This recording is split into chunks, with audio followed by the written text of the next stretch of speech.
Okay, hi, I'm azder. I'll be running Super Metroid Subversion 100%. This is a relatively new ROM hack by Test Runner and Amoeba of Doom. It's really cool. And we're gonna start in 3, 2, 1, go. So we're watching the intro here for a bit because I've got a fresh file. This will be for, there's a kind of stats screen that gets tracked in your save file, so we're doing it for that reason. Intro's changed a little bit. It's kind of explaining the changed story of this game. We are going to land on a spaceport controlled by space pirates orbiting the planet for this hack, TN578, and basically the pirates are on this planet. They're mining a radioactive mineral called verdite, and they're using this to make new weapons in conjunction with Metroids, and we basically have to destroy their pirate lab, stop that from happening. So it's going to be basically blow up the planet, same kind of deal, but there are like story elements in this hack that will come into play that we'll be able to point out as we go on. I've got Tracy here with me. I'm a big fan of this hack. How are you doing? I'm doing fantastic. Looking forward to this one. Yeah, this is a great hack. I mean, it's super accessible as well. You might have noticed when azder started up, there was an easy mode available. So, there's something for everybody in this hack. And then there's some harder modes as well that you can do after you've beaten the game. So lots of good stuff in this one. Yeah, there's like unlockables.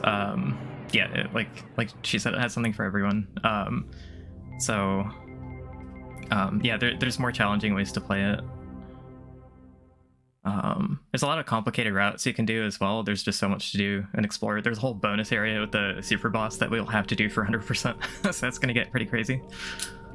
Right now we're gonna start on the spaceport, and we actually have reduced gravity here. I'm going to be making my way to the cargo ship to the left to get missiles. And I notice there are actually room names in the corner. Yeah, it's one of the nice touches in this hack is the room names. Fun fact, they had to correct some spellings in, this is version 1.2. They had to correct some spellings from 1.1 to 1.2, which were kind of funny. Yeah, you could say they had to do a bit of maintenance on them. There you go. Okay, the next room is called Compartments, and it is like the hardest room in the run. Yeah, think of the climb in vanilla. Like, I mean, casually speaking, it's not a hard room, but to do it well, yeah, very difficult room.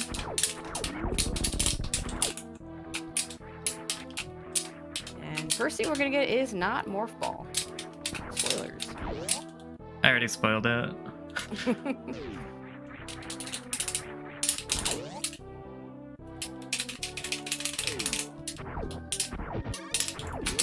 There you go. We get our missiles. Yep, and you'll see that I have 10 ammo on the HUD. This is a universal ammo hack, kind of like Hyper Metroid. So there's only like one place to acquire missiles and super missiles and power bombs. There's only one specific place you can get the ability to use them. But there's ammo packs all over the place that add 5 or 10, depending on their size.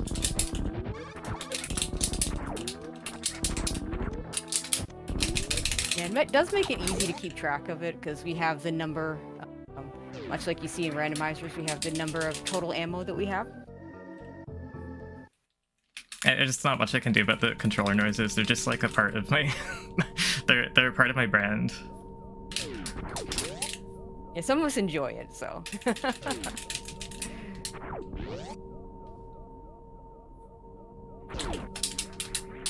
I also I use the Wii Classic Controller Pro, and it's a bit more clicky than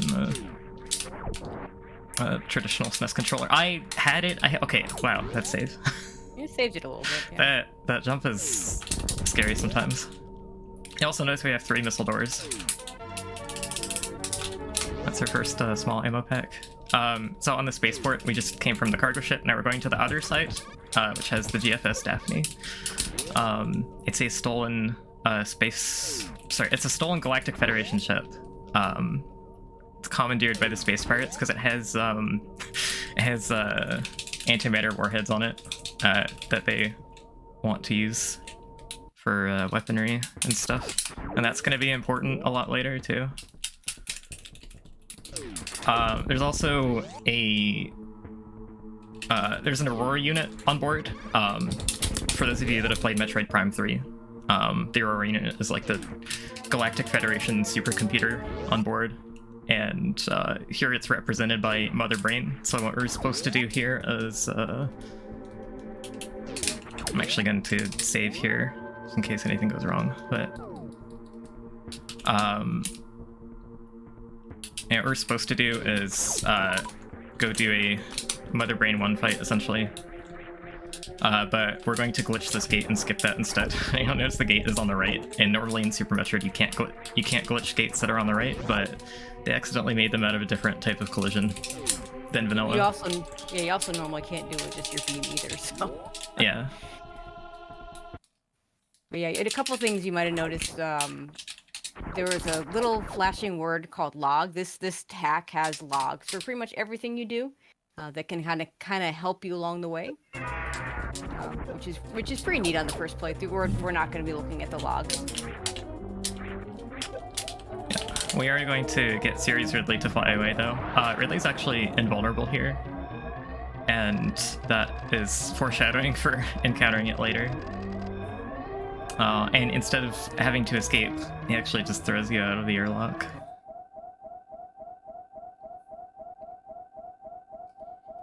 So yeah, we're in free fall for a bit, and one of the things that you'll discover from actually like reading the logs, like there's lore from each area of the game that you go to. There's explanations for like what each item does as you pick it up.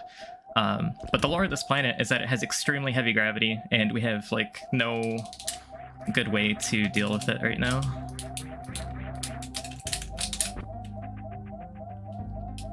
So right now, basically, azder can't jump because of the heavy gravity. So there's a little bit of a puzzle here, not a hard one. How to get out of here with just the morph ball. We'll ride this little guy up.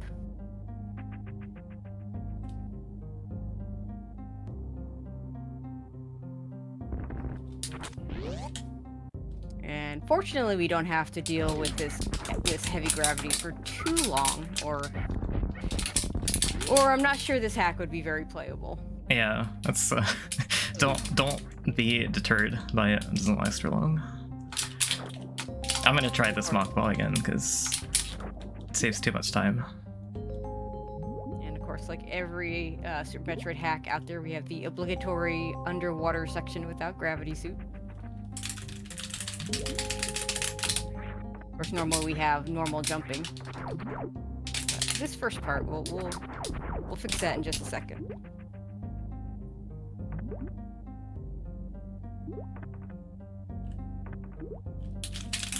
Yeah, we'll be getting a custom item that fixes the gravity.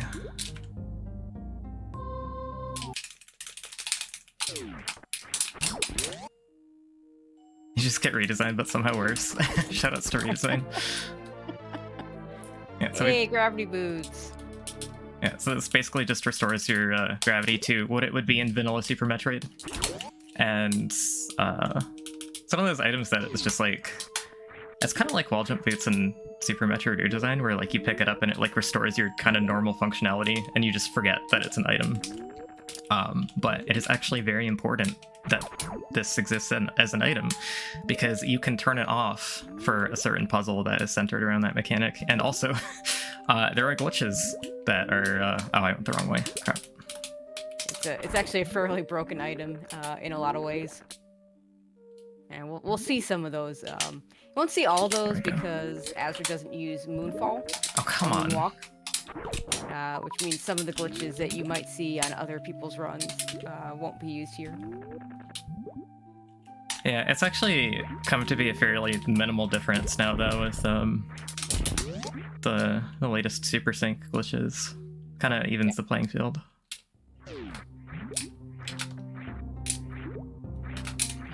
Already a question in chat: is there a random for this hack? Yeah, Iron Rusty and someone has already come up with the randomizer for this. So yeah, I think Bucks and Q is like the main person maintaining it right now, I think. There you go. I don't actually know how to pronounce their name.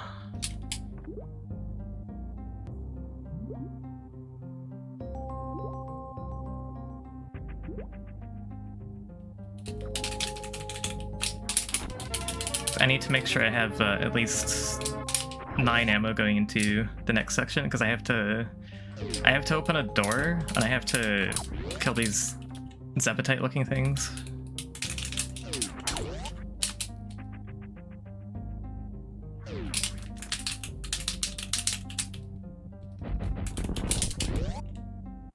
Alright, we're gonna get our first E-tank in just a second, which is really nice because we're pretty low on energy right now. Yeah, Fun fact, they actually changed this room so that you can't soft lock, because azder and a few other people got that E-tank and couldn't get back out without the gravity boots. Yeah. So we actually we did like crouch jump down grabs to max out our height, which was pretty difficult with the gravity, but it was technically possible, so we did it. Yeah, we went from Metroid Prime remix into Castlevania music.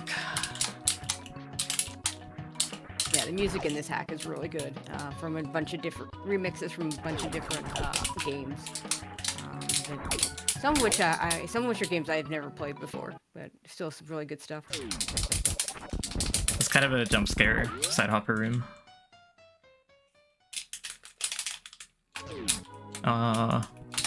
Okay, this is really hard and saves like almost no time, but I'm gonna try it anyways.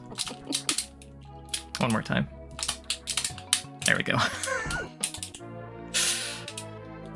It looks like Spring Ball. Don't let it fool you. It does so much more. It's like that trick like saves a few frames in a task, I think. That ceiling clip. And that gate that went down, there is another item in here, but we can't get it right now because the speed ball by itself isn't fast enough to get to the item there. Yeah, you need speed booster along with it, which is actually pretty cool. You can use it with the speed echoes. But also, like, just the spring ball functionality itself is really nice to have. Like right here.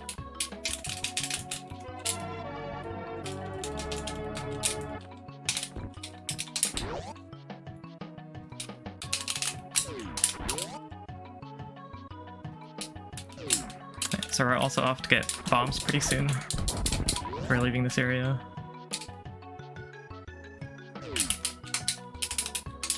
Next place we're going after this is actually the Pirate Lab. We're going to be getting a couple of majors there. Dang. The strat's kind of...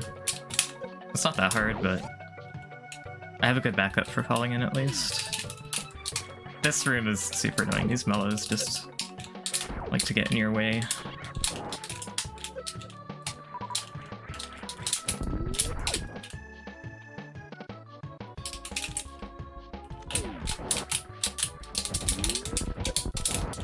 There's also crumbles in this room. It's super easy to fall down.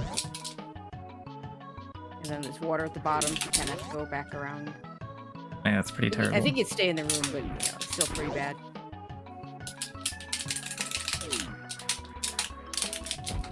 I killed that Rio to lag reduce because the eye laser here lags a lot.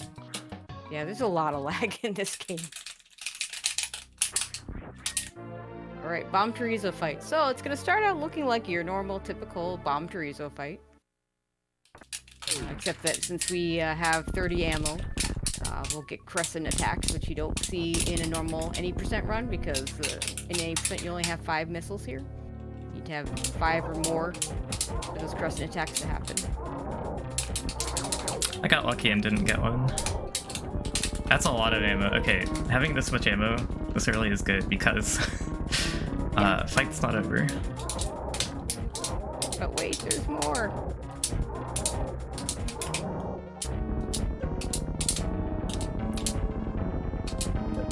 Oh, now I get the crescents. Hopefully I get good drops from here because I need a lot of ammo for the pirate lab as well. Okay, that spread is alright. Yeah, and you know, our beam is really awful right now, so the missiles are gonna carry the bulk of the work for a little bit. The beams are weaker in this than normal because we have extra. Each beam, as you pick it up, only adds, I think, is it 10% or 10 damage? It's 10 damage. Your beam starts at 30, which is stronger than vanilla starting beam, but once you get the beams start to stack, if you don't pick up any other upgrades in addition to the beams, they stay pretty weak. Yeah, so it's 10 damage each, and then we have items that are damage amps. Yeah, damage amps, which will strengthen the beam. Bomb 2 Rezo, bomb 3 Rezo. There are 3 of them. Oh, I got the bounce across immersion pool this time. I get to show what that looks like at least.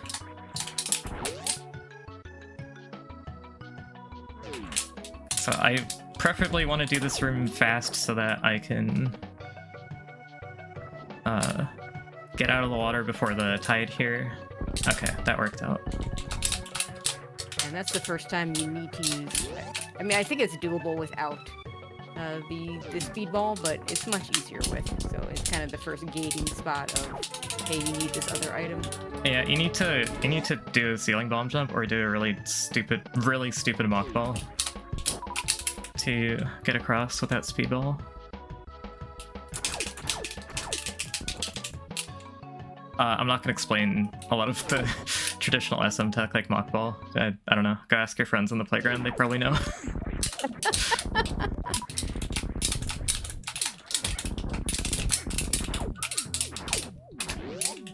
think that's the first time we actually see the lasers there. Yes, it is. Forgot to point that out last run I did. So we're gonna get a couple of majors here. The intended casual way is what I'm doing, which is high jump first. The way to proceed through the next little water gauntlet without high jump involves gravity jumping through the door, and if you mess it up, you have to reset the room, and the movement is a lot more difficult, and ultimately it only saves about 1 second to delay high jump. So I just prefer to pick it up now. And that's if you do it perfectly. There's some combat here that it's just much easier to do this way. Yeah, so these are basically these pirates don't drop anything, which is part of the big problem here. If you run out of missiles, killing them becomes really, really slow. And to answer chat, if is this a hard mod where you need glitch? You don't need any glitch knowledge in this. I'm pretty sure you don't need wall jumps. Nah, I don't think you do at all. There's an easy mode if you need it to make your life easier if you like it. There are unlockables and stuff that have modes of play that require advanced stuff. So yep. And there's something for everyone, but to yeah, play through and experience the game, you don't need to be really good at Super Metroid. It's just a really good experience. I recommend that most people try it. Okay, so now we got the Aqua Suit, which is a little bit different from Gravity Suit. Only protects 25% from damage. Yep. So we gotta be careful not to think, oh, Samus is purple, she can tank all the damage. It's definitely a hazard when you get the Aqua Suit.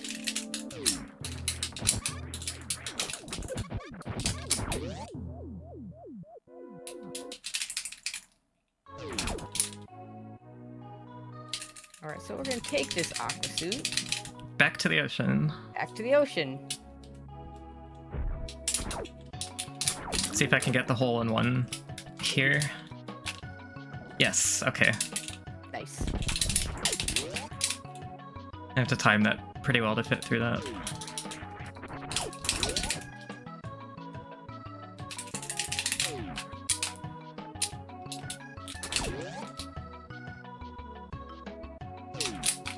Gonna pick up a few items along the way here.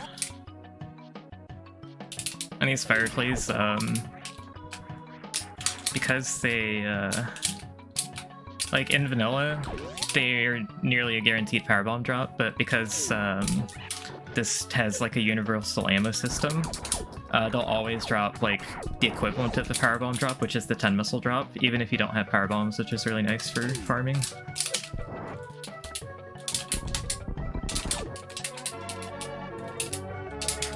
This music's from Castlevania Circle of the Moon, I think.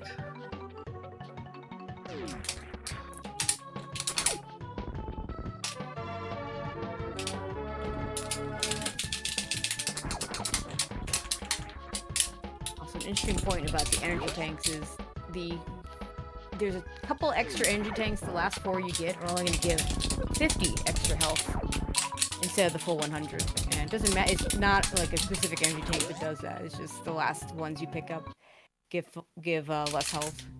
Yeah, so I think there's 16 instead of 14, or is it 18? Yeah, I can't remember. I think it's 16. 16. Yeah, it should be 16.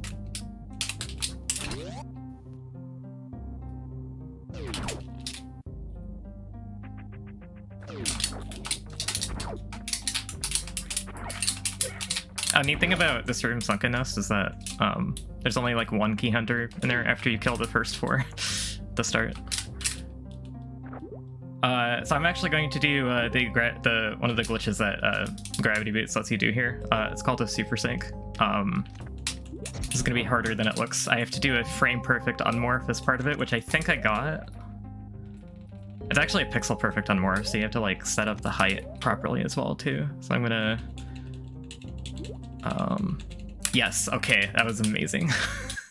That was not free. Okay, so the way that works is you have to get a glitch state called Slope Killer, which stores your vertical speed, and then you trick the game into bypassing the vertical speed cap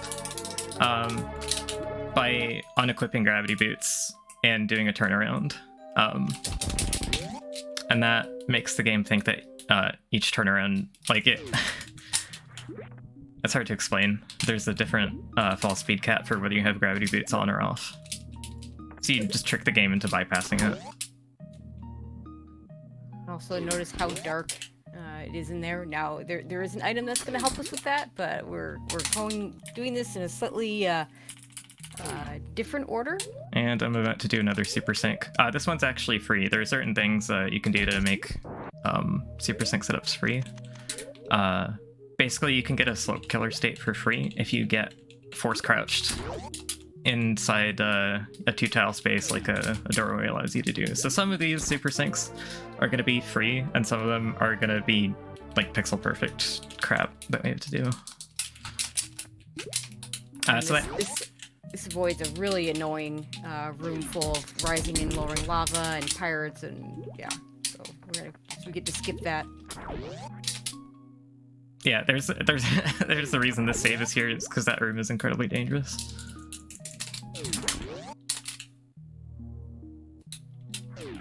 It's kind of annoying navigating this without being able to see.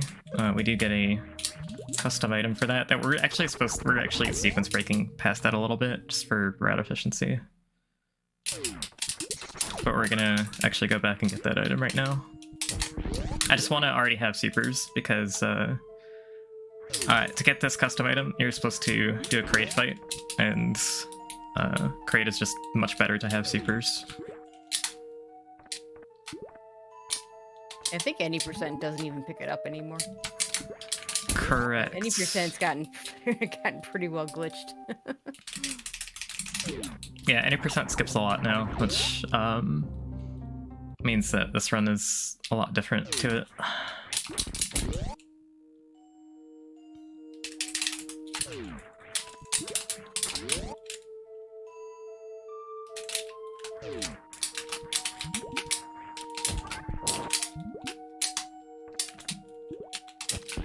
I want to be getting a minor item here that is going to look familiar, but it's going to have a weird name. This is a refuel tank. It's not actually a reserve. Oh, I can explain it later. We're gonna go into the Kraid fight here.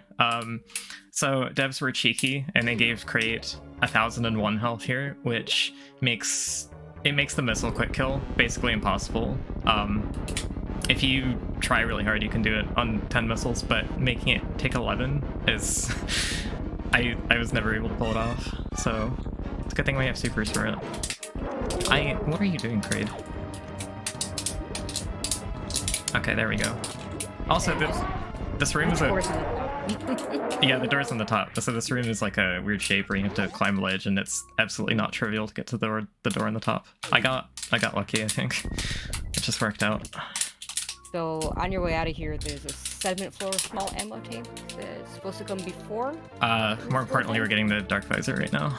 Yeah, we'll get the dark visor. Just wanted to remind you to pick that one up. And we get these. A lot of people like to compare this to the old Super Game Boy, or is it the Virtual Boy? No, the Virtual Boy with the gray and red. Yeah, I'm gonna turn it off because we don't need it right now. But yeah, this is the Dark Visor from Metroid Prime 2 Echoes, and it basically does the same things that it does in that game. So in the room to get out, I used a Dark Visor switch. Those switches. You don't need to have the visor active to shoot them, but you do have to have it in your inventory, and this is so that you don't get yourself stuck late in the game by accidentally shooting the switches, because it's in a 2D game it's really easy to accidentally shoot a target that you don't know is there and then get stuck in places that are supposed to require night vision and stuff.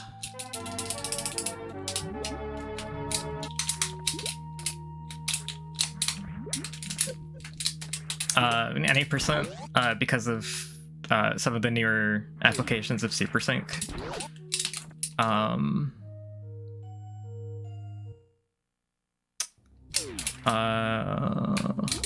wasn't...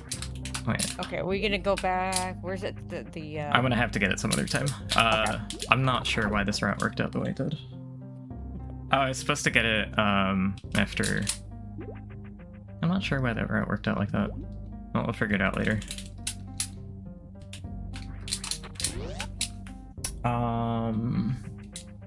Settlement floor. Oh, okay. I see what happened. I can get that later. Okay.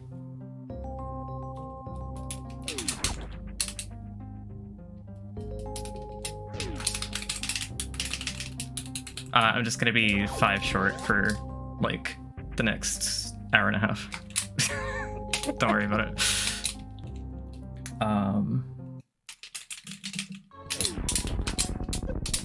So yeah, Dark Visor and Supers are the big thing that we get from going that direction. Now we're going to Spore Field to get Wave Beam.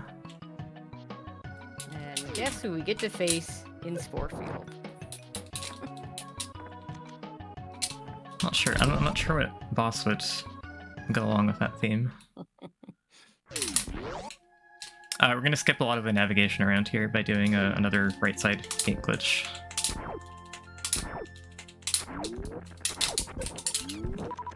This is actually a good place to have Dark Visor on. I should have equipped it.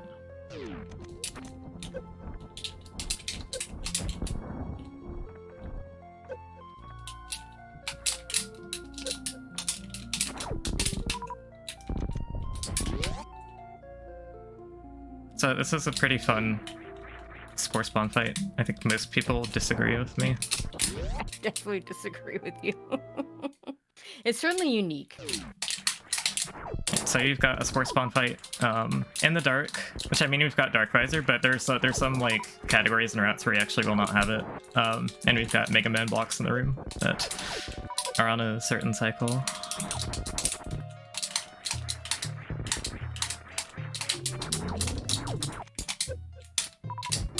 Oh, that sucks. Missing. One didn't quite make it. Yeah, I shot it too low. That's too bad.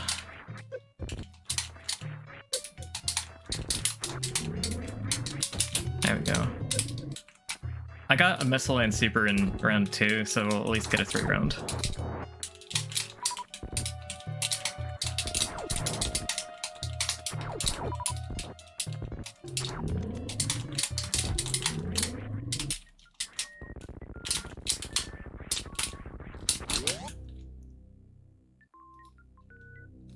Virtual Boy has 1.5 Metroid games now, if you count this as half, because it's a mod.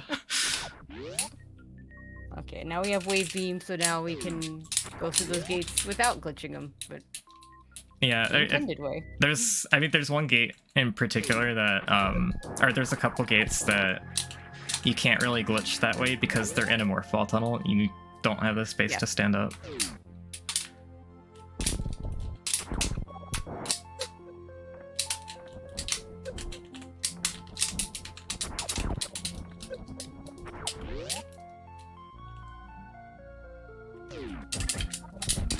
I also got a puzzle coming up with where you have to hit a bunch of remote gate switches. You have to get all of them lit up before the lights go out.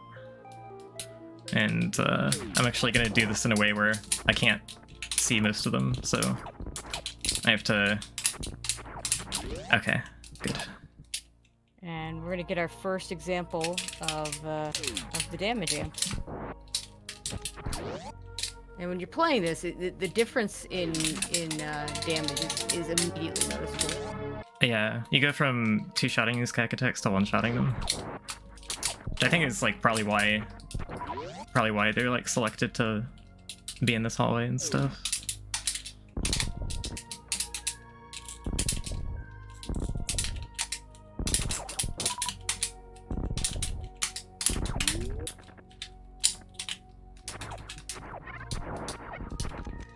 And now we're gonna head towards the most annoying room name.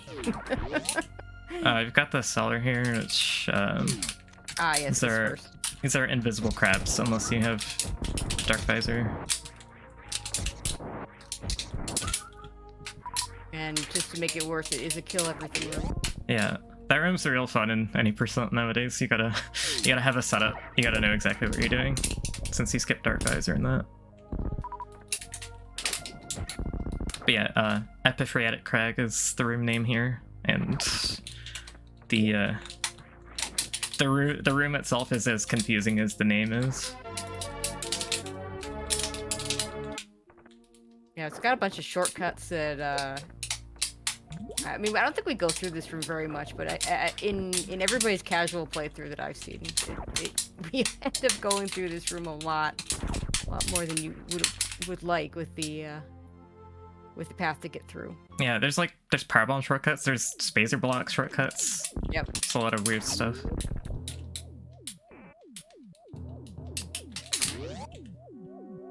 So we're in the lower part of the pirate lab.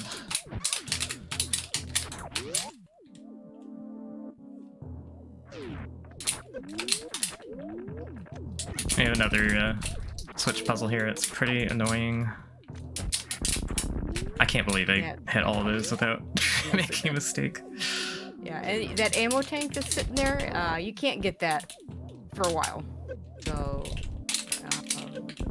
it just kind of teases you with all the way the gates go up and down. The expectation is that there is something you can do to get it. There is not.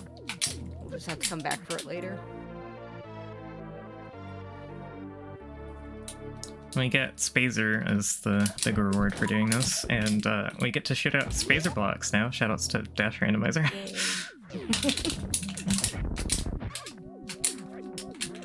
It's actually pretty neat. There's plasma blocks as well, which are actually just like ice blocks, so it kind of makes sense as far as like the heat beam kind of thing.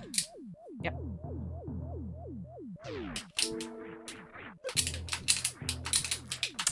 We go through a room. This is called the containment area. You can see that the Verdite lasers are blocking, they're containing the Metroids. They're preventing them from getting out.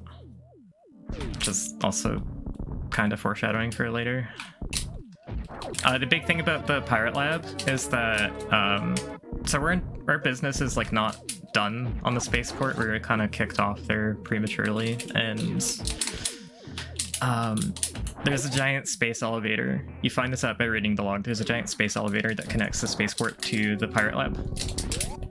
And the path to the elevator is blocked by a giant Verdite laser, so we have to figure out a way to get around that at some point. It's like a big story element. Meantime, we're gonna head over to the Life Temple, which is kind of a neat little area. Oh my god. Key Header Wings ate both my missile shots.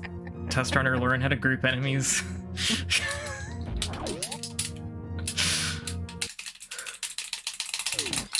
This is kind of reminiscent of Green Brinstar, but different music. I know this is your favorite music track. Oh yeah. So I don't think I got the frame here. So we have to do one of the setups for the pixel perfect unmorph landing for Slope Killer here. This is just to get an item early in a way that routes a bit better. This is gnarly at Powerbomb Tube. Did I get it? Yes, okay, there we go. There you go. Pretty good Slope Killers so far today.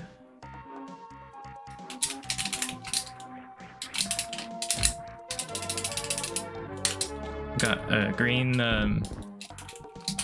looking thing that totally isn't space jump. Unknown item. Totally not space jump.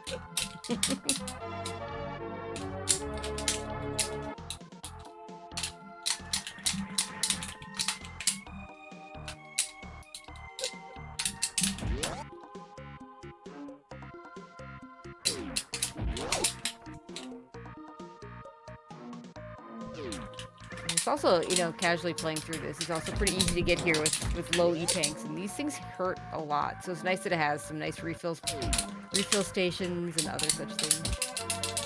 Another Excel charge, which right now is absolutely useless to us. We'll just you'll be able to see what it does when we get charge beam. But for now, we're just gonna have it.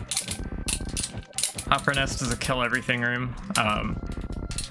One's actually pretty interesting. There's a bunch of different room states where it has different sizes of side hoppers for various reasons, but it starts out large. And then after you kill that room once, there's only small side hoppers until you defeat the boss of the area. Then it starts having a mix of both small and large. It's really interesting.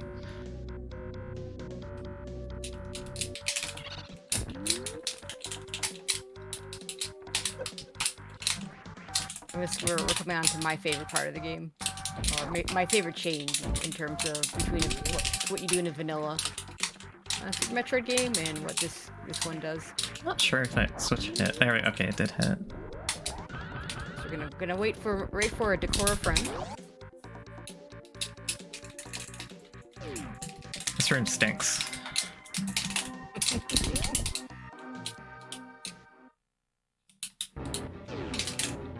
We're gonna fight Croc, and wow, speed boosters right here. I wonder what we should do with that.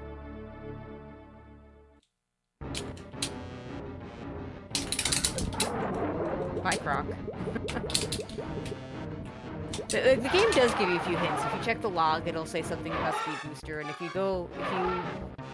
fight Croc in the normal manner that you're accustomed to, eventually he'll get to a point where he can't go any further, but he's blocked by speed block. So the game's kind of telling you that there's something else going on here.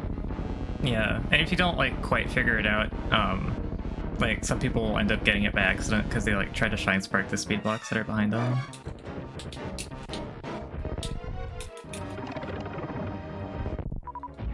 We're also going to get our second refuel tank, and what the refuel tank does is if you look at the HUD, you see there's a little box around the first square for the energy tank. Save stations will refill up to that amount. There's 7 of them throughout the game, so you can get seven E-tanks refilling from the save station if you have all of them. I love making this room stinks joke because the room's called Malodorous Recess, so it literally stinks.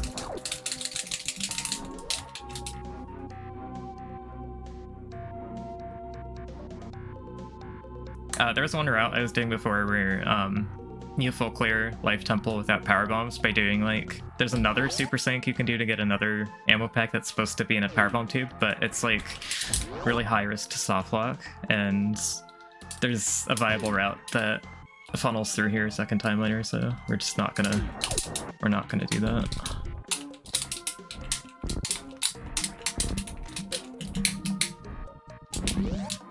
So as for like the space jump looking item, as a space jump boost, and once you get the real space jump, which is here, each space jump boost that you pick up adds one more space jump. tier count. It's basically, they're not infinite in this game. You see on the HUD there's 2 green lines. I can space jump twice before the timer has to like wait to refresh it. Yeah, it's kind of I think it's a neat mechanic because it allowed for an earlier pickup of space jump. It is kind of I think it'd be a little overpowered. Just get a full space jump at this point in the game. This way we can have it with a little less power to it. Yeah, you have to like really think about what you're doing when you are like doing strats with space jumps. And I think everybody that played this game at some point thought their space jump was pretty broken because, like, wait a minute, it's not working. Oh yeah, I got really mad at it because I didn't understand the mechanic. Yeah, me too. Actually, I knew they were limited, but I thought they refreshed when you like wall jumped, and when you touch the ground, but they do not.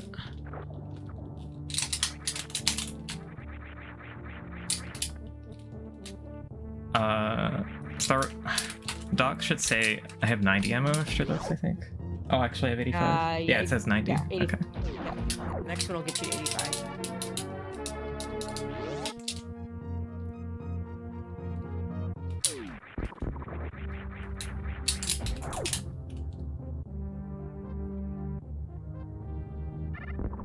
Alright, this room, Boulder Canyon, super awkward. That was pretty good. That was really good, actually. Wow. This room also has like a developer calculated jump to break the blocks here. There we go. Nice. Yeah, not bad. Also made sure to take the refill. I wouldn't normally take it in like PB attempts, the health refill, but kind of important here. Deboost? Oh, I didn't get it. I never get this deboost in marathon runs. Okay, well, so the next stop is the Sky Temple, where it's snowing. Yeah, and... we're going in the wrong door because Super Sync lets you. Yep, we're gonna. There's a whole bunch of stuff we're gonna skip here. I'm not gonna really go into detail about it. We might as well leave some things for the first-time player if you haven't seen this hack before. But we are gonna skip a few things. We'll come back to later. In the meantime, the cold does still hurt us. We're gonna pick up a refuel tank, a station. I should get that on the way out. The refuel tank. Yes, it is third, but it's also one of the ones that you forget a lot. Yeah, because I kept deciding whether I wanted to pick it up here or not. Okay, first try. I think I've hit every Super Sync first try so far. It's nuts. So yeah, we're not supposed to be able to get in this way. We're skipping a couple of like boss fights that are sort of gonna be touched on later.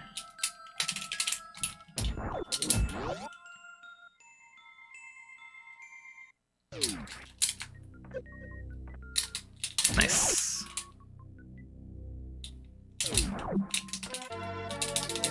Second space jump boost. See if I can get the damage boost out of here. It's really weird. Oh, I missed it. That's okay.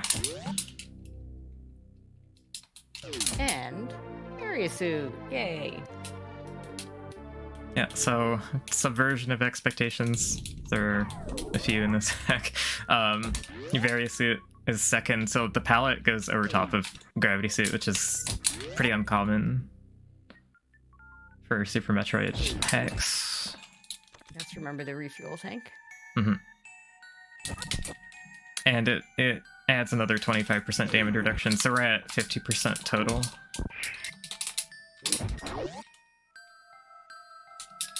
So we're not taking cold damage anymore. We'll also will not be taking heat damage when we get to those parts.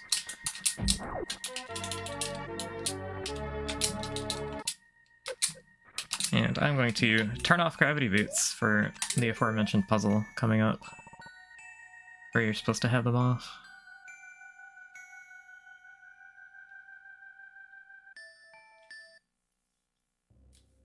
It's pretty common to think that for this next item, you need to do some sort of fancy moonfall or something. The gravity boosts just make things normal, so it's just really easy to forget that you have them, and that the answer is to take them off. Yeah, I think it's absolute genius, to be honest. I got really mad at this puzzle and I just ended up brute forcing it. But it's very hard to do.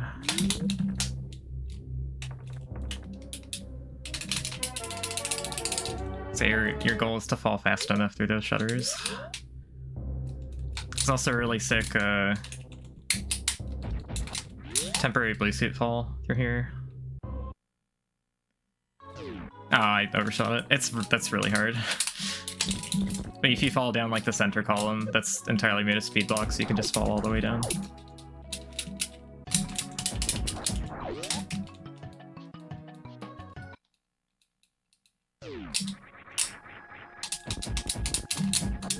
There's a dark visor switch here as well. This is the way that we're actually supposed to get into Spore Field for the first time.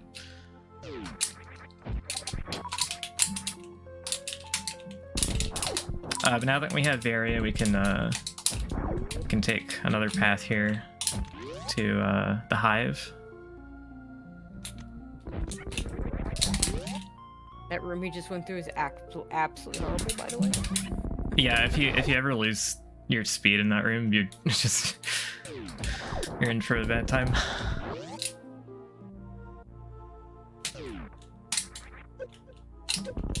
Okay, I didn't mean to do that. That's fine.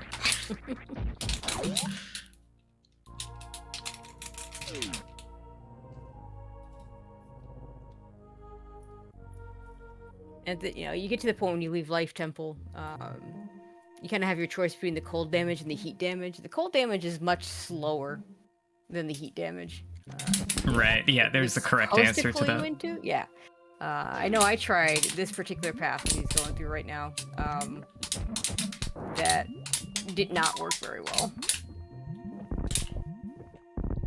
So there are Lore Warfare key hunters in here that'll do 100 damage to me currently, and I would want to try to get a bounce set up. Okay, we got it. Nicely done. You have to do that bounce in like a particular way to dodge that one. There's another one I got to dodge here with a short charge. I mean, you don't have to. There are other ways, but this is like probably the fastest. Yeah, but it didn't take long to figure out. Okay, that sucked. Yeah, the key hunters are pretty brutal here. Just like as long as you don't hit all of the ones that you can dodge, you should live. Yeah. I had that happen in a run once where like I hit all 5 of the ones that you're supposed to dodge here and I died.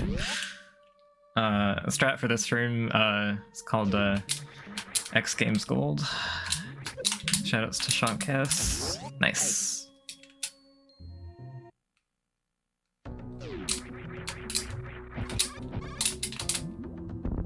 Fire Temple, more Castlevania music. This one's Castlevania 4 Stellar, I think. Our second damage amp.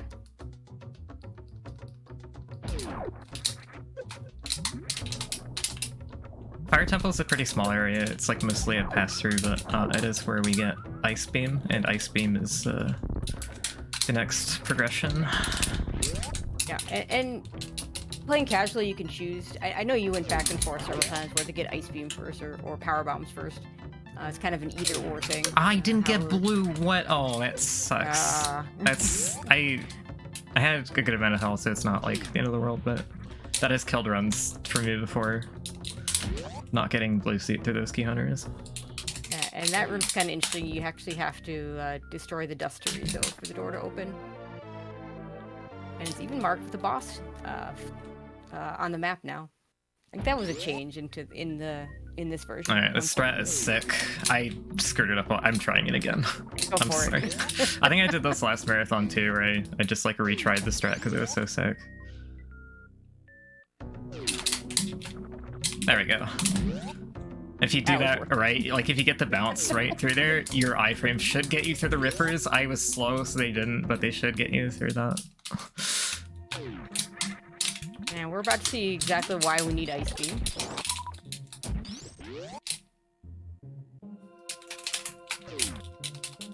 For these guys right here, the Garons. I think that's what they're called? Yes, they're from Fusion. There's a bunch of like different ones in Fusion. They're destroyed by different things, but in Subversion, they're only destroyed by freezing them with Ice Beam and missiling them.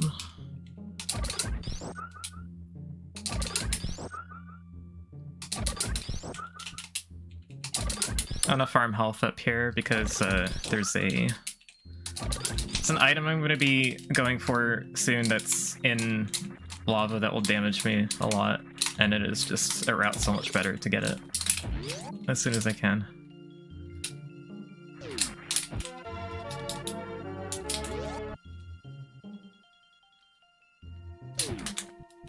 And the next thing, yeah, we have this refuel tank is kind of funny because we're just gonna run right into it. Yeah, this is like you want to like make sure you jump over this in any percent. Yeah, exactly.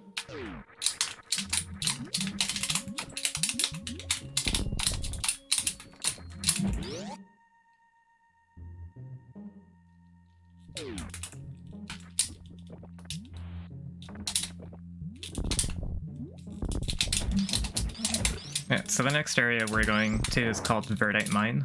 That is the source of the Verdite being mined, funnily enough. There's a funny little thing, and I'm gonna take the save actually. This is because the lava item I'm going for could kill me. Yeah, it's probably one of the most dangerous parts of the run in terms of health. But yeah, we're gonna have some Stone Tower music here, which I think they chose. The Stone Tower Temple from Majora's Mask. I think they chose it just because this area is the Red Tower tile set. They chose it just because they're both towers. A lot of people criticize this music choice for not really fitting. I personally like it. I think it's fine. But yeah, there are definitely some people that don't. It's probably maybe the most controversial music choice.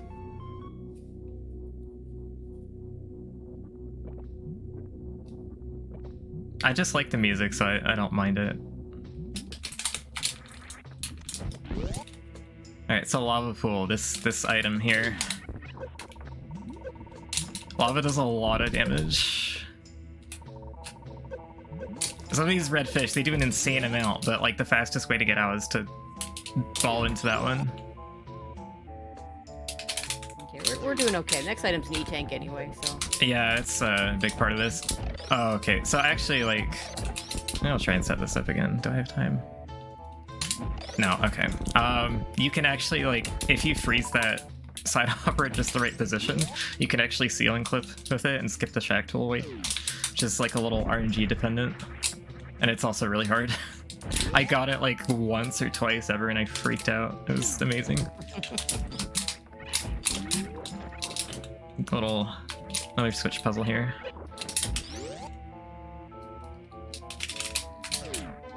Yeah, this E-tank is just super convenient for stuff. We're gonna be going into it's actually there's like a sort of like backdoor with a wave gate you can use to get down to Verdite Mine. But this area is supposed to be like the first like really hard area check. I didn't bounce. Okay, so I was trying to time a jump through that to bounce and skip a cycle in these Mega Man blocks here. And you basically have no key for that. You have to do it by feel. And I was close, but I didn't get the actual like bounce ball part of it. So this room is supposed to be like the first big like impenetrable Varia suit check in the game. You're not supposed. You have to wait on 2 shack tools here, and you're just not supposed to be able to get through fast enough. Now we have Varia. It's not really relevant for our purposes here, but this super sync lets you skip the second shack tool wait, which is very long. And we're going down to a new area called Magma Lake, which not the most creative name. We've got Brio music here from Prime 3. The thing about this area is you're supposed to do a Gold Teresa fight to hit like one of the lower Norfair acid statues to lower the lava here. And that's really slow, and it's a GT fight we don't really have the resources for right now, so we're just not going to do it. We're going to take a lava bath instead. I believe it was intended that you'd be able to get through the lava to get to this. Oh yeah. The part where we super sink into the tube is not, of course. Come on. Okay. So I count an attempt at super sync as when I commit to swapping gravity boots to mess with the fall speed cap. So for me, it's like about identifying, did I get the frame or not? Yes, okay, nice. We're still in first try, basically. In this spot, and we also when we get supers, that's where a lot of runners that use Moonfall do a Moonfall without the gravity boots on, and are able to get to those items that way. Yeah, it's actually quite a bit faster to do that Moonfall, but you actually take more damage on the way out because you haven't changed the point which you're entering the room. Like the way I entered that room, the game thought I was still in the tube until I broke it, so I wasn't taking heat damage until I broke it. But yeah, that's how we get power bombs. And then once you get power bombs, you're supposed to go to we'll be going to the geothermal energy plant.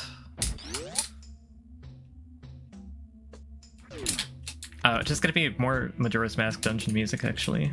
I think everyone who's played the game will agree that it is actually a fitting track for the next area, because it's very puzzly area, very mechanical. Yeah, it feels very industrial, and I think that the music fits that. Yeah, it'll be the Great Bay Temple music, which that dungeon is super complicated. It's it's like Water Temple on steroids.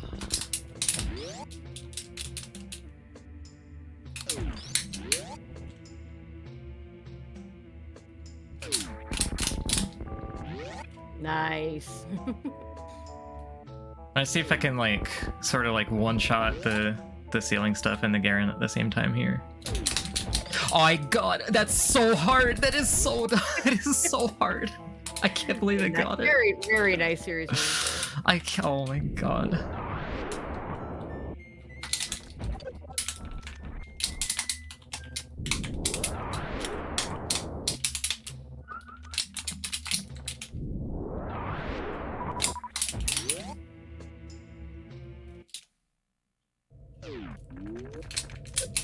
Bunch of puzzles in this area.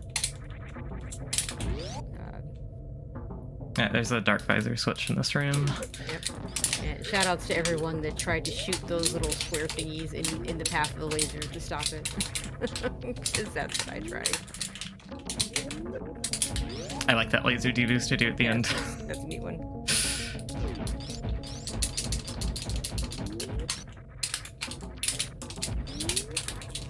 I also really like the way the lasers kind of, they don't just all disappear at once, they kind of, you see them progress from on to off to on.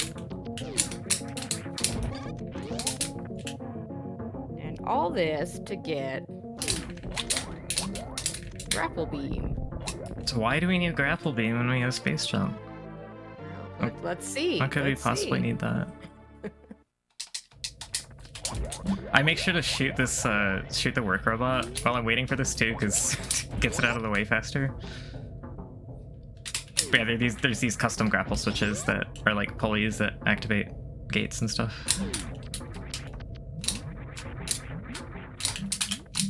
To be fair, it is possible to miss space jump in Life Temple.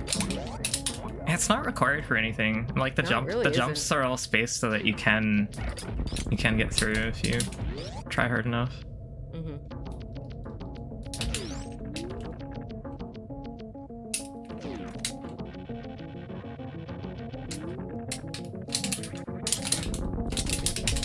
So I mean, we get grapple beam out of coming in here, but really the main goal is we get to shut the power off. So pretty much all the lasers throughout the planet are no longer going to function, and this just changes a lot of the room states throughout the whole game. Because I gotta grab this E-Tank. This E-Tank is so easy to forget. Yes, please grab the E-Tank. Because this is unlocked by the laser disappearing. But yeah, some of these lasers that are no longer here, we're powering gates and allowing them to open and such, and there's sometimes routes you're locked out of if the power is off, so you have to be mindful of that when you're routing. So it's kind of a good news, bad news thing. It makes the game like really interesting. I think it feels like the world is living and like responding to what you're doing.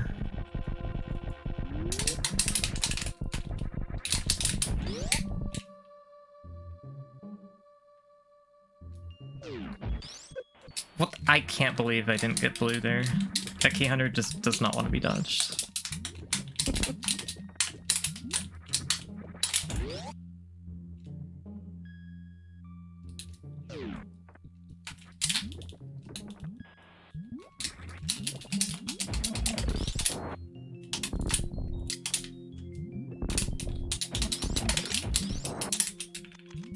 I want that ammo, that's frustrating. Ammo can get a bit low at this part of the game sometimes. Reminder to self to grab Placid Pool ammo, because this is also super easy to forget. Yeah, Placid Pool and then waste processing. Where am I? Placid Pool. So notes say 135, so it'll be 130. 30, yep. They screwed up. it happens. I've run like 4 different routes of this for Hundo, and part of it like depends on whether I'm running animal safe or marathon or whatever, so it gets confusing.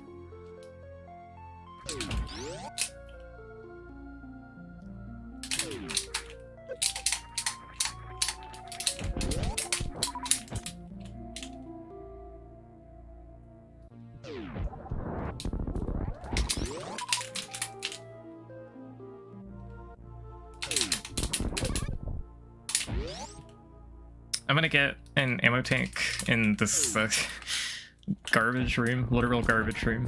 Terrible.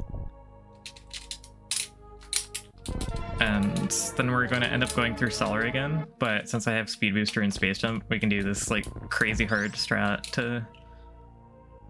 well, you'll see it if I get it. It's insane.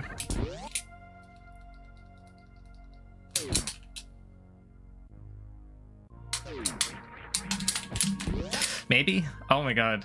Yeah, the first part. Okay, close enough. That's still pretty darn good. It's really hard to make it through the last blocks. I bet you need like perfect height springing through the door, but yeah, it's insanely hard.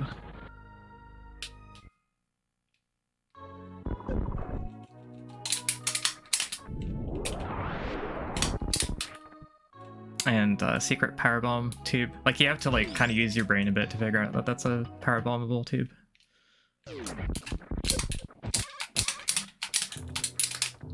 Back to the pirate ship. We're gonna grab the damage amp that is intended to be your first one. The first time you get here. It was available to us before, just a little less out of the way now. Yeah.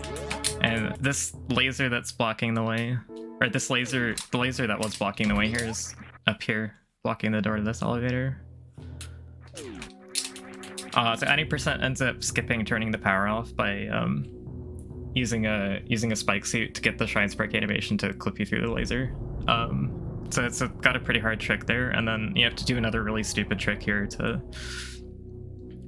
get past the grapple switch that I'm just gonna use normally. So we don't have to do stupid tricks here, but we get a lot more content out of the run after this.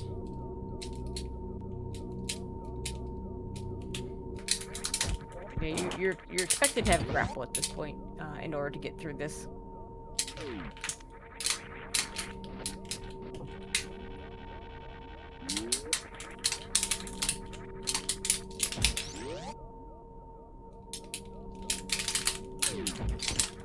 Okay, so now that we have power bombs, we can open a power bomb door that allows us to actually access the true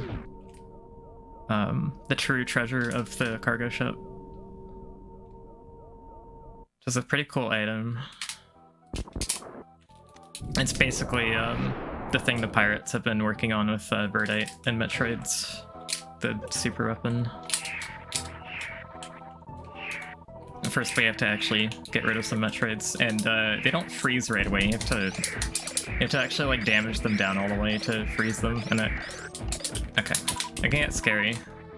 And we want to group them because we don't have that much ammo at this point. And there it is, the Metroid suit. The game kind of fools you because there's not a slot showing for the Metroid suit until you pick it up. Yeah, they really got me. Like a lot of other people I knew that were playing this, they predicted that it seemed like there was a third suit, and it totally caught me off guard because I'm just like, if there was a third suit, there'd be a spot in the menu for There'd be it. a slot, so, right? so I gotta hand it to them for getting me on this.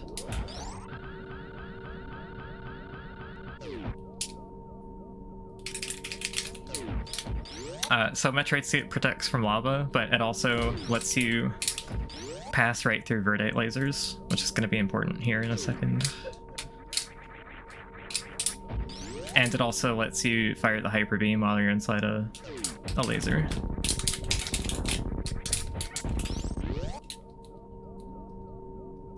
So now we're going back to the GFS Daphne with the Metroid suit, because there's a laser blocking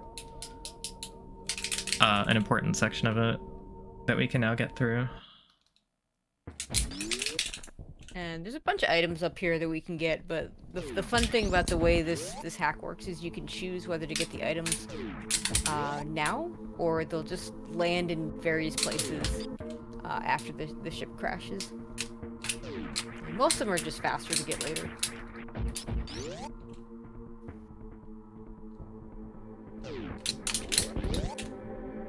Hope I get the... Okay, nice, let's go. Clean through that room.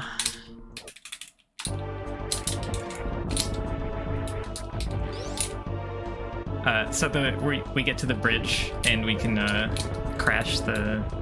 We can release the docking clamps from the spaceport to basically crash it and like separate the things that are attached from it. I forgot what room I was going into. This room is... These are the two laggiest rooms in the game, so you really do not want to make a mistake here. Oops.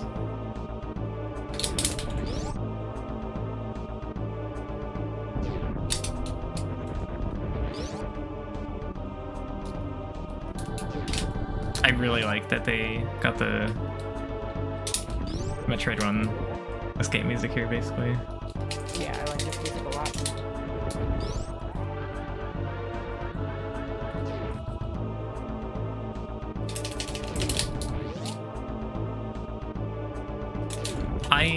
I don't remember the explanation for that, Necra. I saw that addressed somewhere, and I cannot remember whether the answer to it was satisfactory or not.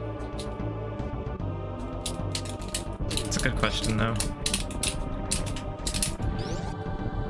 Yeah, the question was, if the Metro suit lets you pass through verdite lasers, how were they using the verdite lasers to contain the Metroids? Yeah, I don't know the answer. I just work here.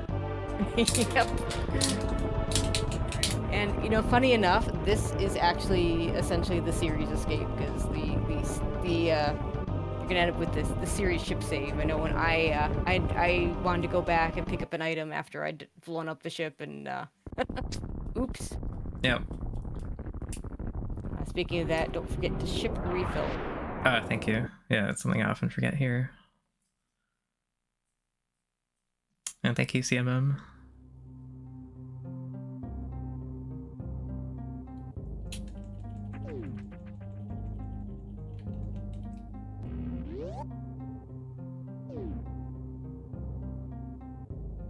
Ammo gets really tight here.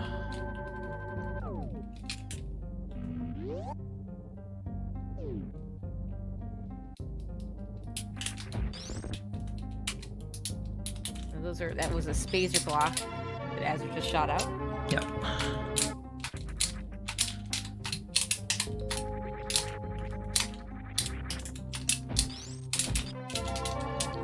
And this is like, you'll see some of the debris in some of these rooms now from the ship crash. And that's an item that was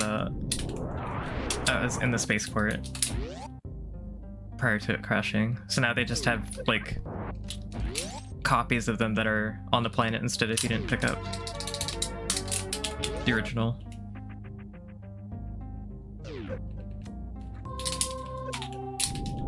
Oops.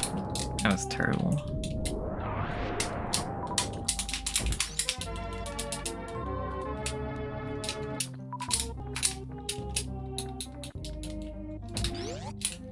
So if you did a little more exploring on the GFS Daphne, there's a weapon control center on it that controls the antimatter warheads, and you can't use them while it's docked at the spaceport. But now it's crash landed on the planet, so you can access the weapons on the ship now. So the rest of the game is basically about doing that.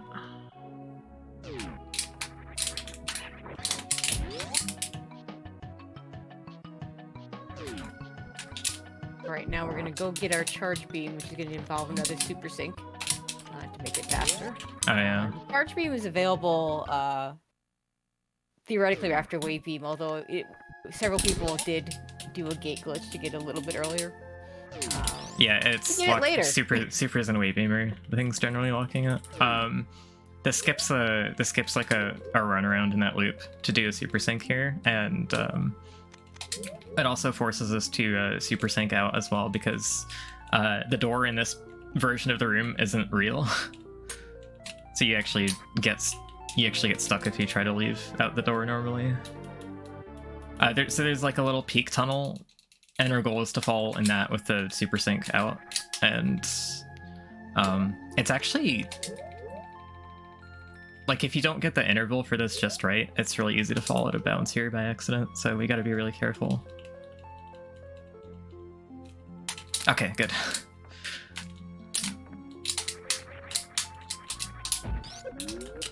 Yeah, super sync's been really good so far. Pretty happy with him, yeah.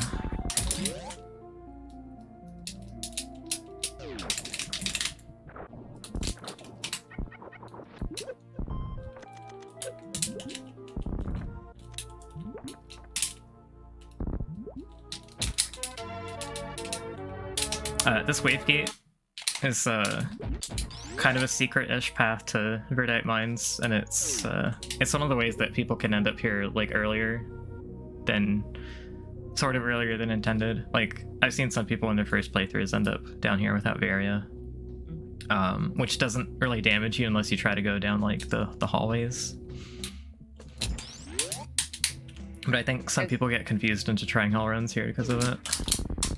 There are quite a few ways down here that can get you that way. And this one is the one that you can pretty well survive with the number of E-tanks you're likely to have, too.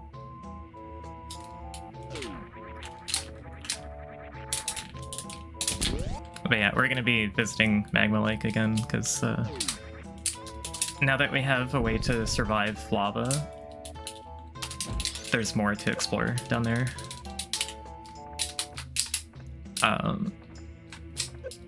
So basically, the big thing about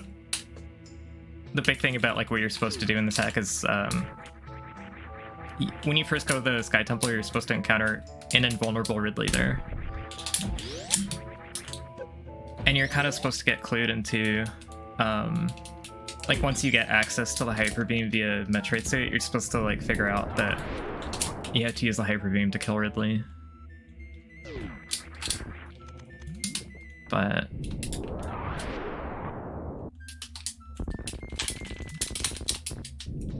I forgot where I was going with this.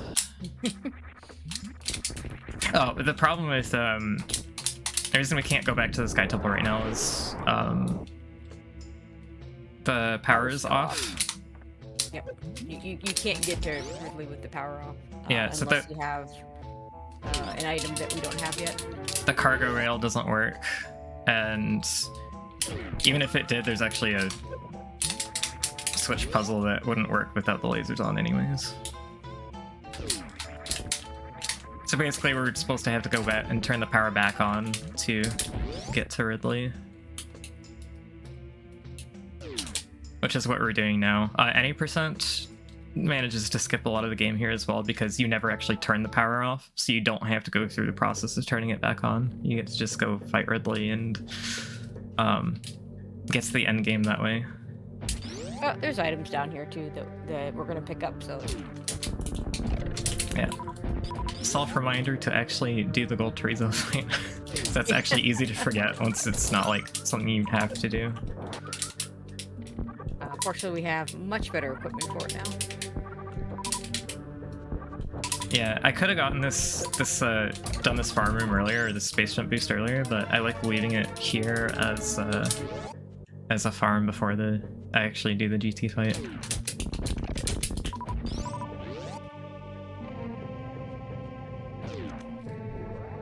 Also gets you more run speed through this room to get the item here. Probably the darkest room in this run. Yeah, it is. It's the darkest room in the game by far. I mean, most of the dark rooms you can pretty well navigate, even without the dark visor, but this one is really hard to do.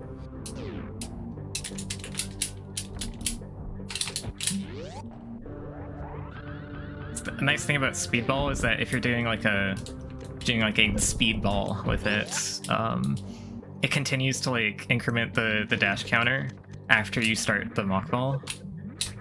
So you don't have to like already get your speedball going before you hit the ground. You can actually activate mid like mock ball, if that makes sense. That's what I do there. Alright, we kill Gold Chorizo specifically for that ammo tank. No other reason.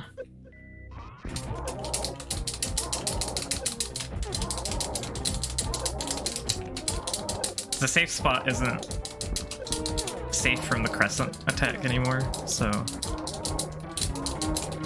not as cheesable of a fight. We've got the resources to just plow through it at this point.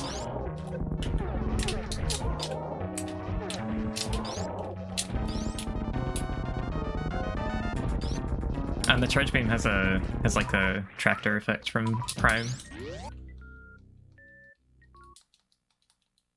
Although now that we have Metroid suit is vulnerable to ice, so you will take damage when you hold that charge shot. It's very slow damage. It's just like one HP per. I'm not sure, but it's slow. It does want it to make it more damaging, but like the beta testers all complained, I think, which I thought it would have been cool to have like an actual drawback. It's a really neat idea regardless. Actually hard mode, you do take a lot of damage from holding a charge as ice with Metroid suit. So this is Vulner Root. This is the base of the volcano. Hello? What is a Shine Spark? There we go. That's the base of the volcano known as Vulner. We've been kind of going through the upper regions of it the whole game.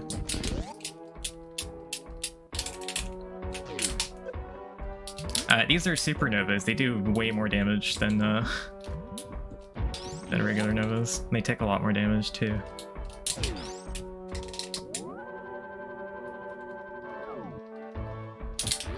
So we're going to be doing a really, really annoying Dragon fight here. It's annoying for a couple of reasons. One is we can't destroy the turrets, and two is that like we don't have much more uneven ground to get a Shine Spark. Yeah, it's pretty common. This is a pretty common change to a Dragon room in hacks, is to not allow Shine Sparking, and to, more importantly, not be able to shoot out the turrets. Yeah, it's still possible to Shine Spark this fight, but it's really hard.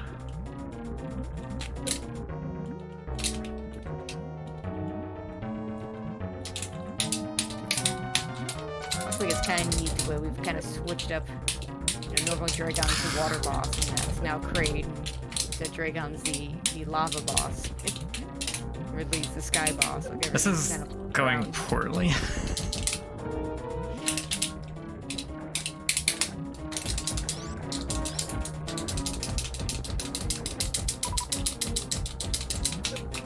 I'm gonna grab these.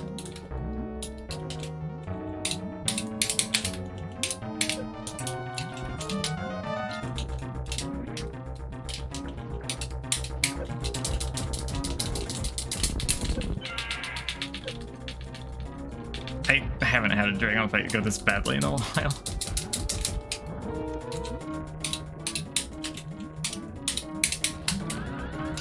There we go.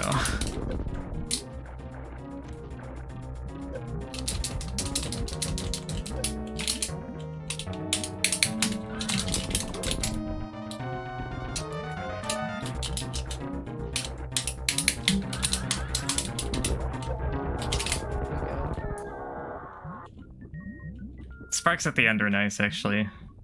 It's really hard to get, like, really any in a row like that. I think I got the hang of it by the end.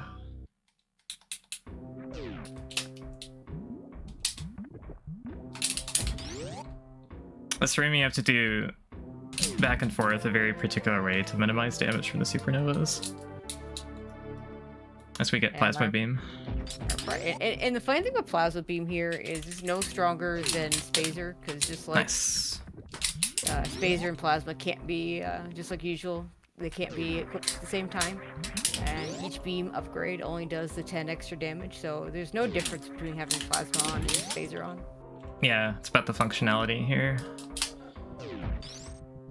The main thing Plasma does is it'll fire through those kind of orangish red barrier things.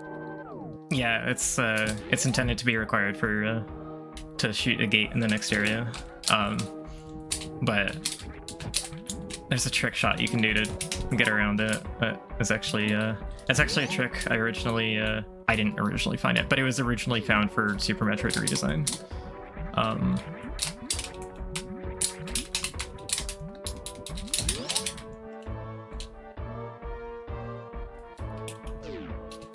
And now we're gonna get the next Excel chart. There's a few ways to solve this puzzle. You're supposed to do it with just Spazer only, but you can do some nice things with bombs and such that we saw there. Yeah, I think for the side, because Wave Plasma is like a bit of a different shape. I had to crouch, and I was only able to like shoot 2 of the switches at a time, and I had to like jump for the 3rd one. Yeah, there's a bunch of different stuff you can do depending what beam you have equipped. So we didn't really talk about. We kind of mentioned it a little bit earlier, but didn't really say much beyond that though. So notice below the missile and supers icon, there's a bar there.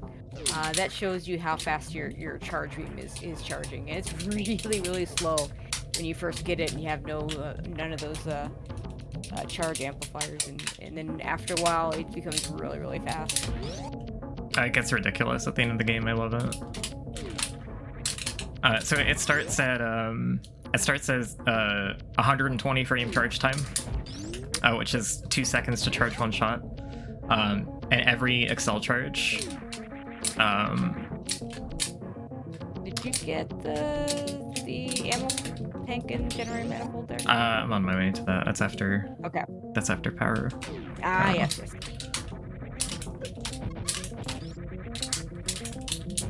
Let's see if I remember the strat for this room.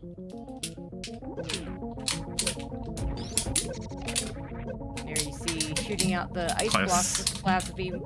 I always find it. I find it funny that it works even with ice beam on. Okay, so your ice beam is shooting out ice blocks, but yeah, it's really silly. The main point is plasma.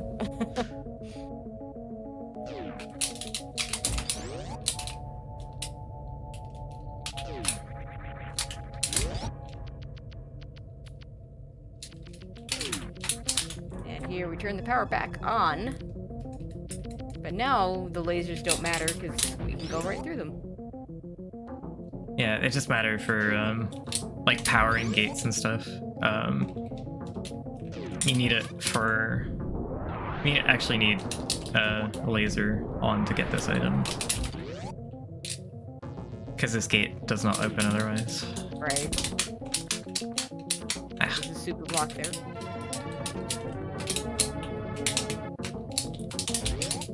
And then you need you're going to be using a laser for hyper beam shot pretty soon, so you need them on for that as well.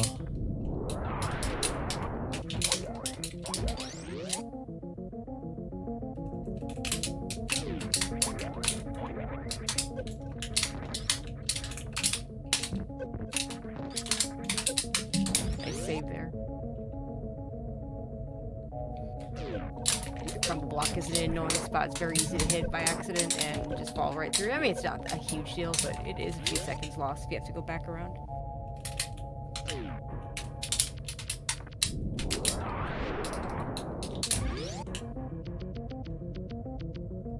And if you haven't figured out that you have the hyper beam thing. You have to figure it out in the next. Is it this next room? Yeah, sealed shaft. This next room. There's actually some hyper beam blocks there. You can't go past unless you fire the hyper beam on top of the laser like that.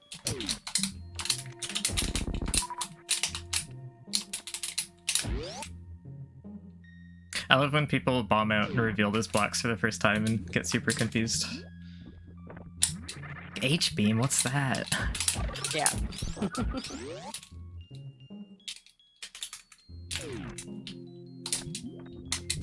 Slag heap. This is more on path earlier, but Very dangerous to get this one earlier. yeah, Especially if you don't have power bombs. yeah. You basically like you almost need a crystal flash available to get this without Metroid suit.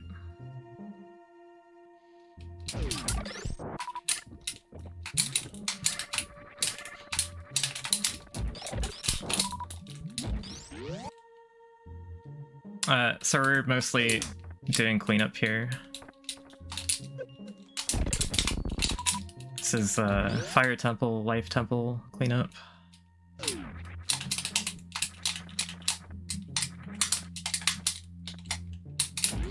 We get to do X Games Gold again.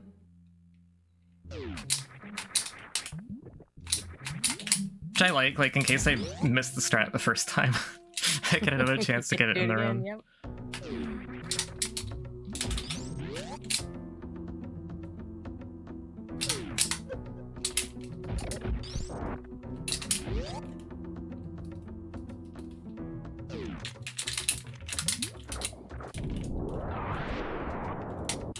Here's another item.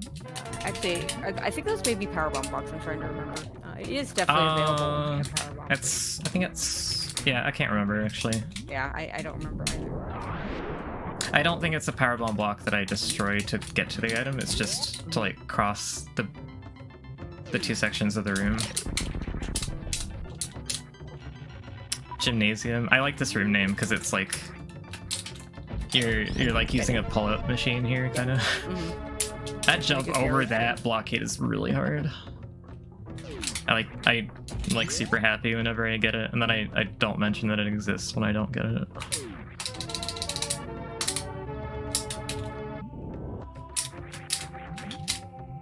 Oh, close. Almost. Okay, that's fine.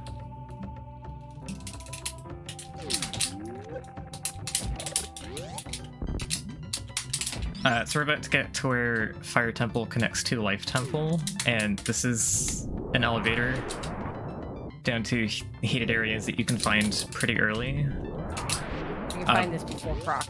Yeah. Yeah. So that room I just powerbombed through, it's like really cluttered, and without power bombs, you're not getting through it very fast at all. So that's like your cue to like be like, do not attempt to hell run this area.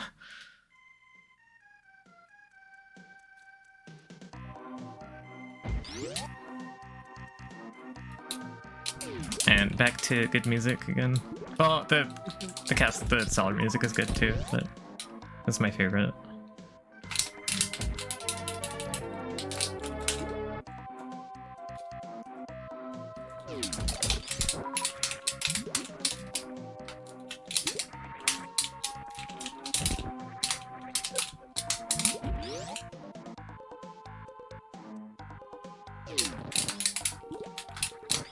I believe next is that small ammo tank that we talked about before. So the one with the one you could super sync to. Oh yes, yeah, Garden Canal. Yep. I'm gonna attempt to get this E-tank early by doing a really stupid short charge.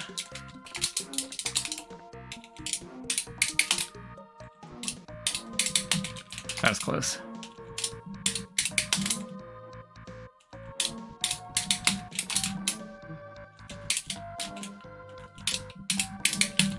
Oh, let's go. Nice. Got him. I mean, you can get that E-tank the first time through, but that's my score. That's so hard. I usually like expect to not get that and have to give up on it. So yeah, Powerbomb this tube, also spacer blocks. You can super sync this, but you have to like do a particular you have to do like a particular ceiling clip to get back out that you have one try at, so it's risky.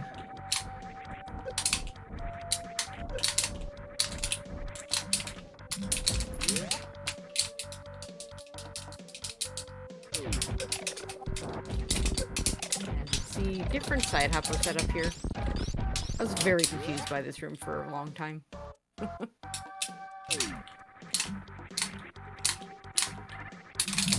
Yeah, so that's Fire Temple and Life Temple full cleared now. Yep. I'm gonna head back to the Pirate Lab. Clean that up a little bit.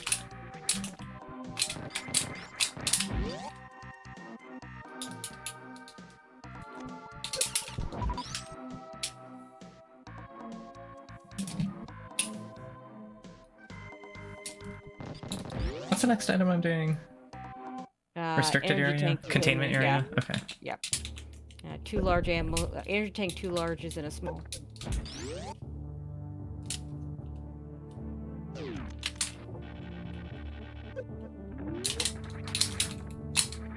And this room was, yeah, this is the room that was added in this. I think because some people would come up to Life Temple with the power off and not be able to get through. So this room allows the runner to get through with the power off. Now that's not the case here, of course. But... Yeah, I used to be dead-ended there into like a big backtrack, and it sucked. And it's mainly so that it's mainly set up that way so that you can't get to the end game area super early.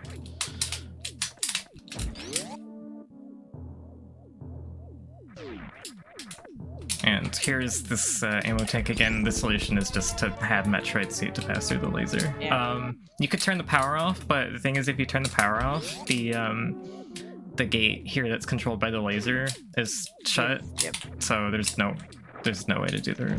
There's a super sync to get that early. Also, but it's not necessary to do. It's actually like with this, depending on your route, it's usually just faster to come back with Metroid suit.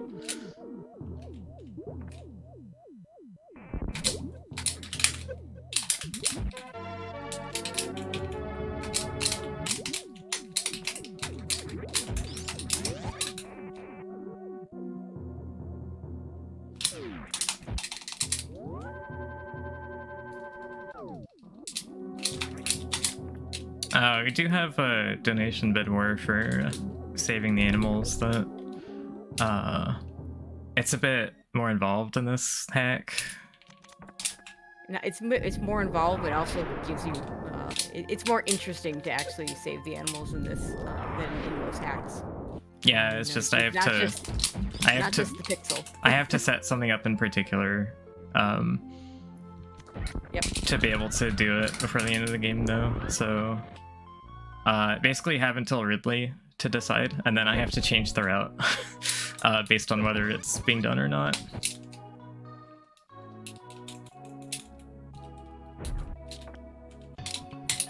Ridley's not for a little while. I don't remember how far we are in right now, but it's about 2 hours. 2 hours and change.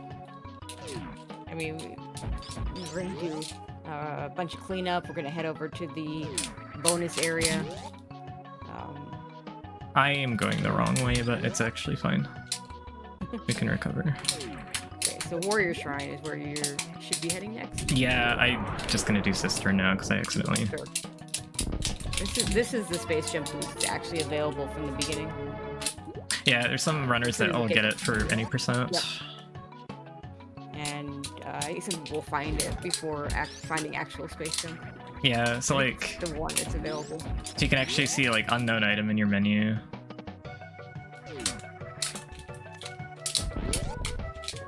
So yeah, there's a bunch of items you can get here much earlier, but because one of these 3 items in this room specifically requires a power bomb, we wait until now to clean this up.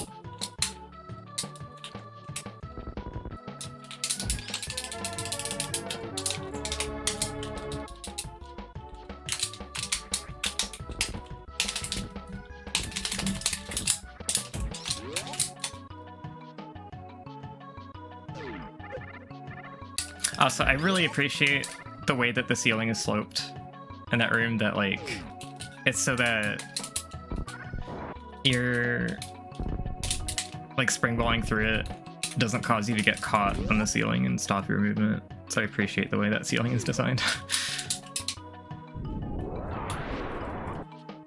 This is the crypt, which is where you're supposed to get your first refuel tank. And there's this like whole gate puzzle that we basically just don't have to do anymore because we have wave beam. That's our last refuel tank. Ironically, yeah.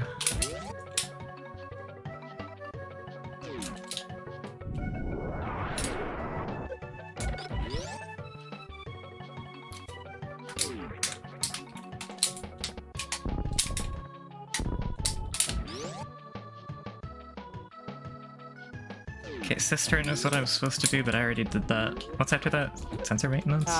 Small, yeah. Auxiliary pump room. Okay. And then sensor maintenance for a couple small ammo tanks.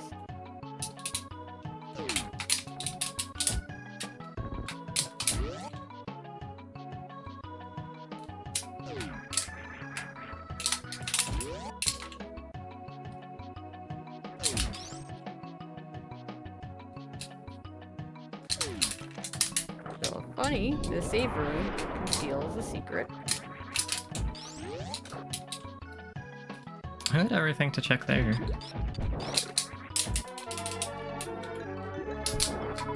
It's been done in quite a few hacks where like a save room hides a secret, but like I don't know what it is. Like I'm usually able to suss it out these days after playing a lot of different hacks, but I couldn't really tell you in particular what it is. A lot of different hacks. I know some of the tells subconsciously, and I can't really like explain what they are to people. Right, this is a kill everything room. I'm sorry, what did I not kill? Hello? Whoops. Oh no. Oh, please. No, that really sucks actually. Just gotta reset it. I just lost like 50 ammo, so I gotta take care of that. Not a huge deal. This is usually a farm I don't have to do. I need to pay more attention. There's some routes that do this cleanup with screw tack, and it makes this room a lot. It's freer on ammo, as you can just screw tack these. Okay, that should be good. No, we still haven't gotten the ammo I missed earlier. Yeah, I was figuring we gotta be near it soon. So. Yeah, well, I might get it after Susie Island. I can't remember how it is gonna work out. I think I get it before. Do I get Sandy Gully before Susie Island? Yes. Okay, then we'll be getting that ammo I missed before. And right now we'll get that this last space jump boost we're getting here. Is the one that we're kind of teased by.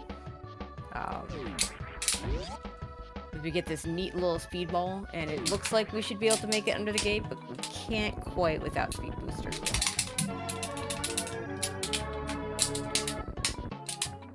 Yeah, it's actually like a little perplexing because this is the first room you have the item in, and it just feels like you're doing something wrong when you don't make it all the way. My theory is it's meant to give you the idea that you can eventually use it with speed booster. Yeah, I'm just not sure how successful it is at communicating that idea. It might actually end up just being more frustration.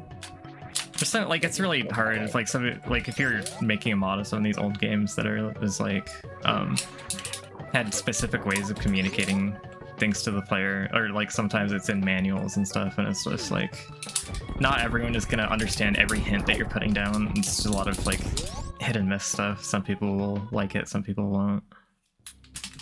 I am also ship refilling here because lol, this ammo.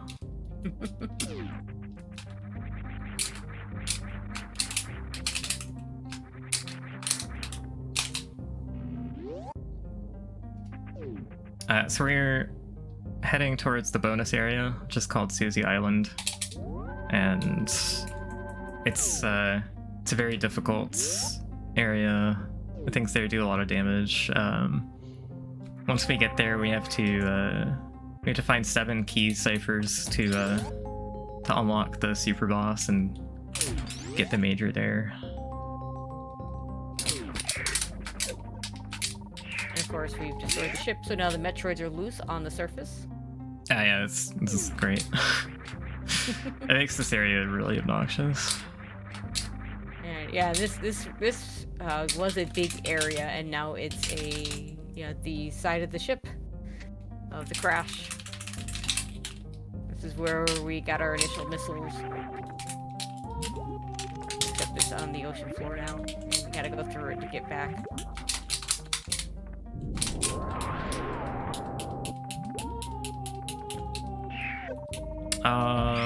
Yeah. Sandy Gully next? Yeah, okay. Yep, Sandy Gully. We can route in the item I forgot.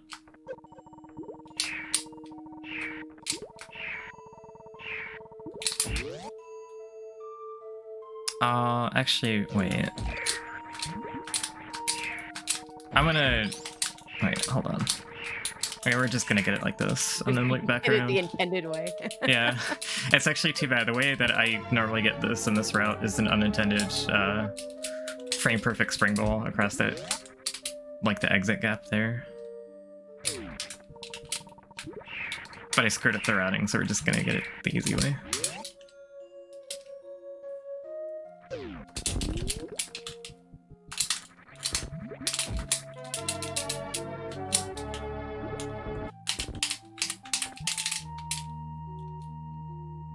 To avoid dealing with the Mega Man blocks there because space jump.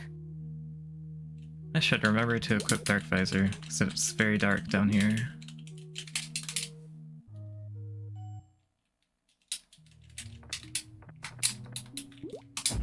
And as the name would imply, eddy channels, you can see that those eddies will help you or hinder you going whatever direction that they're going.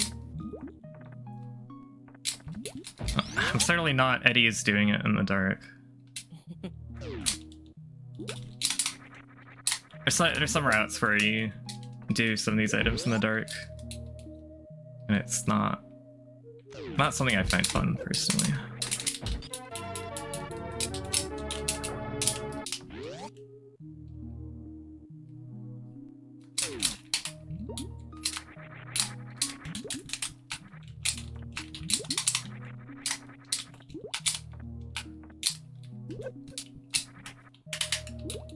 We're kind of going backwards along the intended way that you would have used to get to super missiles without doing the super sync through the green door. From like way back in the beginning of the game.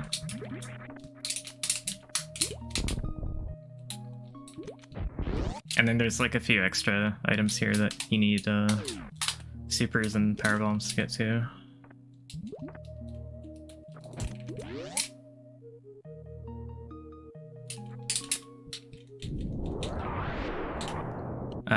So the flag gets set when the powerbomb hits the top left corner of the tube, and we can just leave the room after that.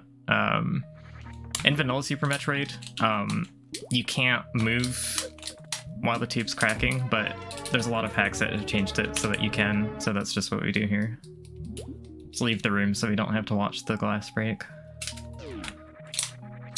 And that is the last space jump boost, so you're supposed to be able to have 9 in total. I don't know why I supered that door. It's a super door on the other side. I don't know why I did it there.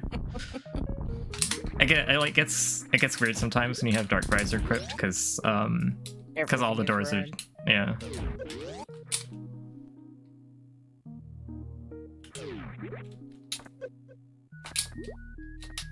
So this next area we're gonna go to the Suzy Island area. There is a way to get all the items marked on your map. We're not going to explain how, because we're not going to do it. But the idea is you're supposed to see a dot way off on the map to the west to clue you in to kind of go that direction.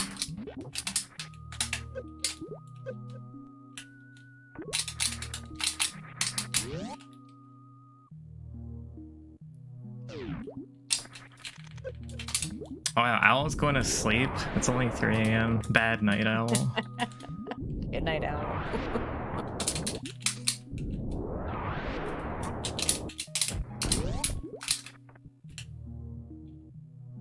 This room has the really scary bluefish that I'm gonna try not to. Oh, well. There's 100 damage.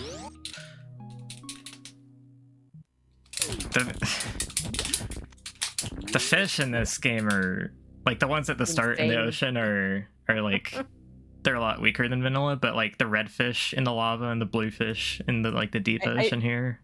I don't think I ever successfully managed to kill one of the redfish after shooting it. Yeah, the blue ones are tough. Remember at No Reset when I like hyper beamed one of them and it didn't die? Yep. I almost died to it, thinking it would die. This is Susie Island bonus area. Turian side hoppers here. Yeah, screw tech. Like if you can have screw tech over here. In certain routes. But even if you do, it doesn't like actually kill a lot of the enemies that are here.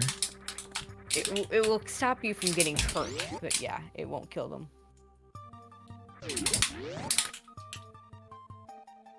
So there's a series of puzzles you have to do in this area to unlock the super boss.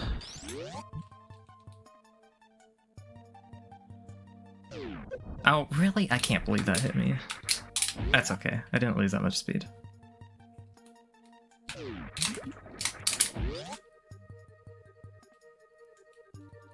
I think this is my favorite one to actually pull off. Path of Alacrity. It's a execution thing, basically. You have to shoot these two gate switches. Yeah. This one's probably the hardest one. Are you kidding me? That switch didn't get hit. This is... You have to run down, hit the switches in the right order. There's a shot block that'll get in your way if you shoot a little bit too far forward. And then at the very end, just to make it a little more difficult, you actually have to do a jump to get over the rising gate.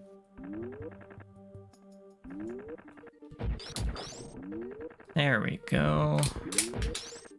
See, it wasn't that hard. And that's our first key cipher, although it's technically number 2. We route this in a way because there's this area has a Chozo bowling statue that like dumps you at the bottom of the map. So instead of like going down and working our way upwards, we just like go straight to this one and use kind of the next area to dump us at the bottom. Which isn't going to be for a couple of rooms here. There's still more stuff here. Yeah, this area has a bunch of ammo. It doesn't have any other items, just ammo tanks. I wish it had E-tanks. It would be nice for a refill. Oh, Shadow Dungeon is a annoying room. Yeah, you're expected to have X-ray here, and you can't have X-ray. You can't use X-ray at the same time as the Dark Visor, so you're supposed to go back and forth between the two to see the hidden things. Yeah, these Kagos are only visible with Dark Visor on. And there's other things we're not seeing that would be visible with X-ray, so you kind of have to go back and forth. Or know the room well enough. Yeah. And like, at least, like, X-ray prevents you from moving while using it, so it's kind of obvious choice which one you're going to use regardless as a speedrunner.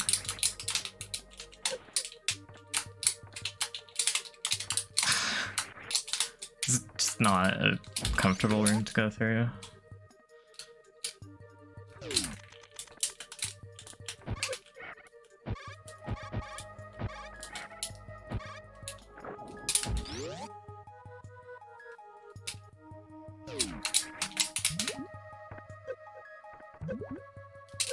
There's a way to avoid damage on that spike floor. There's like a little hidden path, but it's slower.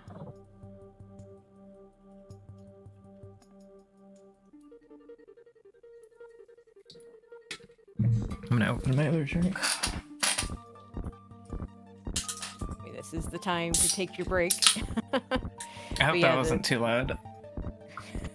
The most runners find this, or most players when they play this first time will find the room that this is going to take them to from the other side and be very confused at how to get over here. You have to come back and find the bowling chorizo there. There are tasks of this. Shoutouts to Garan for like doing all the hack tasks in an insanely fast amount of time. But like you can like crystal flash clip.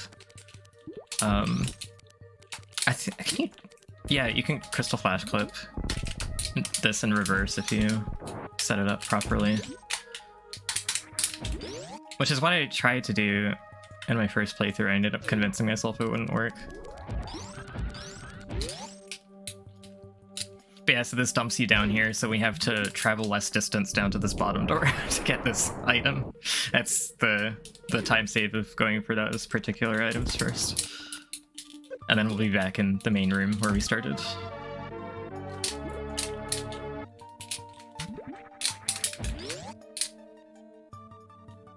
A nice thing about having all of the refill tanks now is I can actually take a save to refill my energy here, because your energy just displays eats your energy like crazy if you don't have a screw attack. Even if you do have it, it can. Yeah, if you do have it. Like, it's so easy to lose your spin jump in the middle of a side hopper or whatever. This area, like this sub area, is called Susie Ruins. The whole thing is called Susie Island, but this section is called Susie Ruins. And now we're leaving it to go to a section called Susie Reef, which I absolutely hate. I hate this area so much.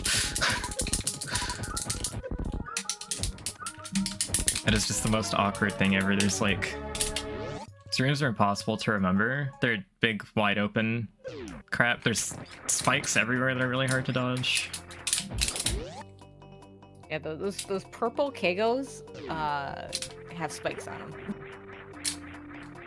For instance. You also want to, for these long jumps, you want to use your space jumps in a way that you're not... There's a really tricky, like, series of space jumps through these doors that if we get them, we can go all the way to the... Okay, we got them. It's pretty hard to keep your speed all the way through that and get your space jumps all the way across here.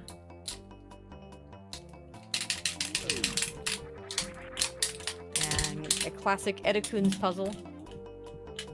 Yeah, I'm gonna do a gate glitch to try and do this gate out of sequence, just because I don't think it actually saves time. I just like have nothing better to do while I'm waiting. Yeah, you're supposed to basically follow the Editoons, and they open up little areas for you to shoot these gates. And you can see these little rocks. It's kind of hard to see when we're moving as fast as this is, but they actually have little pips with the numbers that'll tell you which ones to do next, which I didn't realize until I was watching somebody else play through this, and I can't remember whether it was Test Runner or Amoeba that was in the chat explaining that was what was going on there. Oh yeah, we got a little bit of downtime here. I think Save the Animals is winning Bid War right now. If you want to make me kill them, I have practiced the route for saving them a lot more, so Yeah. if you want to throw me off of it, you can get me to kill them instead. Then you don't get to see the cool stuff. It's not just a pixel. That's true. More to it.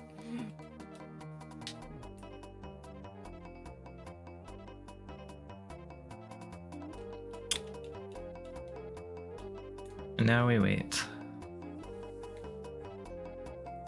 Oh, okay.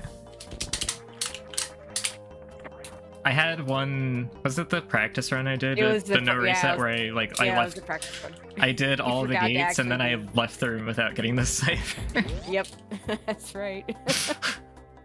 That was pretty funny. Okay, so these spikes are just terrible.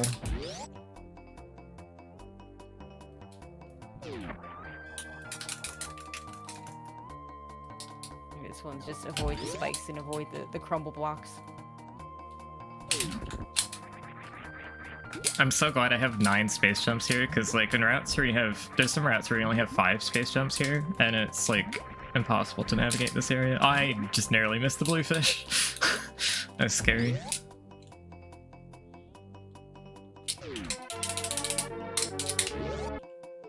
300's correct for, is it Reef Nook? We're like back, we're synced up that again, was right? Tower Lock, yeah, Tower Rock Lookout and Saline Cache. Okay. Ammo items. But And I believe this is Wind Waker. Music in this yes. spot. Dragon Race style. I honestly don't like this version of the remix that much. I think it's too fast paced for, like, it's too fast paced for what I feel Dragonair style is supposed to sound like.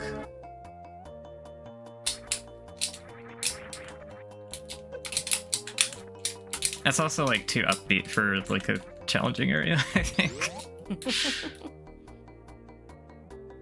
And I like, unlike the Stone Tower Temple theme, I don't like the theme enough to excuse its like. I'm going the wrong way. Hold on. Yeah, Saline Cache and the key cipher 7. It's funny because like the way that I line up the run out of that room is like supposed to like have me at a specific run speed, so my jump gets me through all the obstacles, and I just totally went the wrong way, so I undid all of that.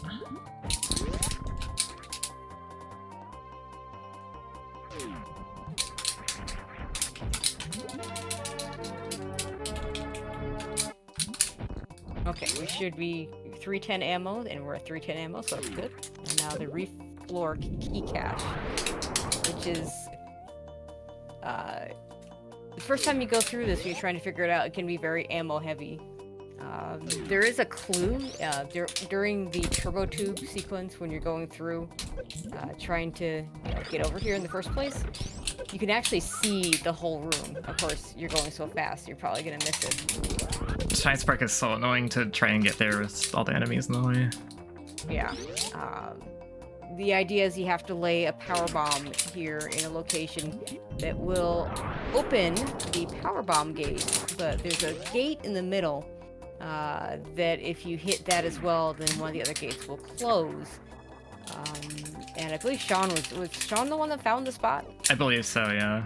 Sean Cass found the spot where we can just lay one power bomb instead of multiple power bombs to have to go through this area. But it's very costly when you're trying to figure out, because of course every time you lay a power bomb you're using 10 ammo.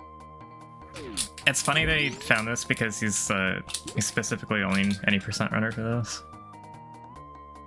He like has no reason to be in this area himself. That's a good find though.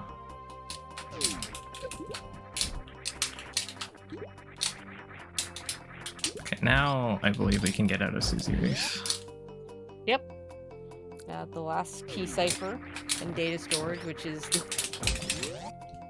yeah, we'll get to that in a second. the Spaceballs luggage combination. Spaceballs, yep.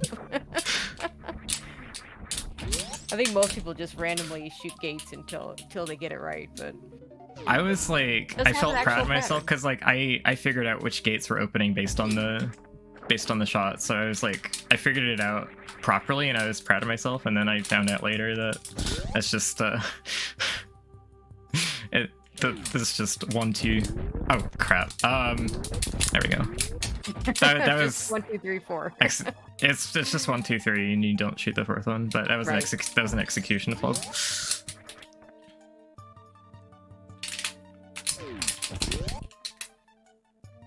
And I should have all 7 of the gates open now. Okay. Yay. We can go to the super secret area. Elevator to Thunder Laboratory.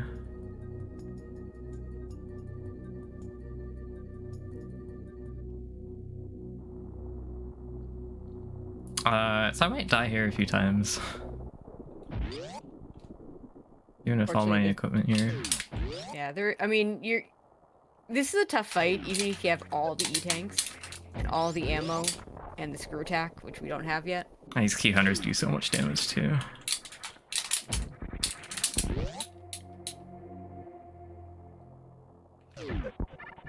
There's a convenient refill over here. I had to eat my words because like Kamara got around to doing 100% runs before I had time to like learn the category myself, and did a lot of like the pioneering for like the mapping it out and routing and stuff. And I always made fun of him for taking this refill, and I've never actually not been able to take it. Yeah, but Camaro made some really nice maps early on, that off of some sort of Google Sheets, which is nice. I mean, there's other maps out there, but these are searchable, which makes them really nice and convenient. And we've got the super boss here.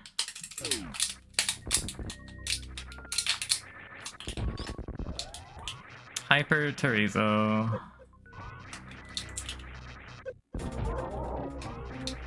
So it'll just shoot hyper beams at you unprovoked, basically, and there's not really much you can do to defend against that. He's also got like a sort of magic missile attack that is a bit more dodgeable.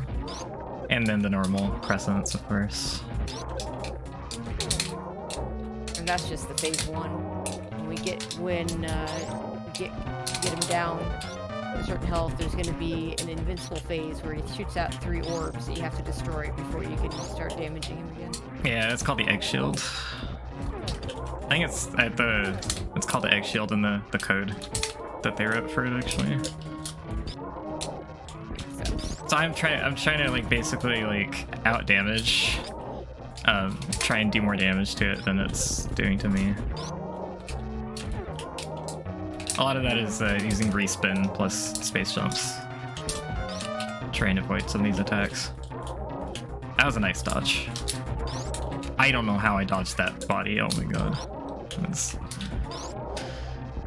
And again, if you're wondering why we don't re-equip plasma here, the damage is the same.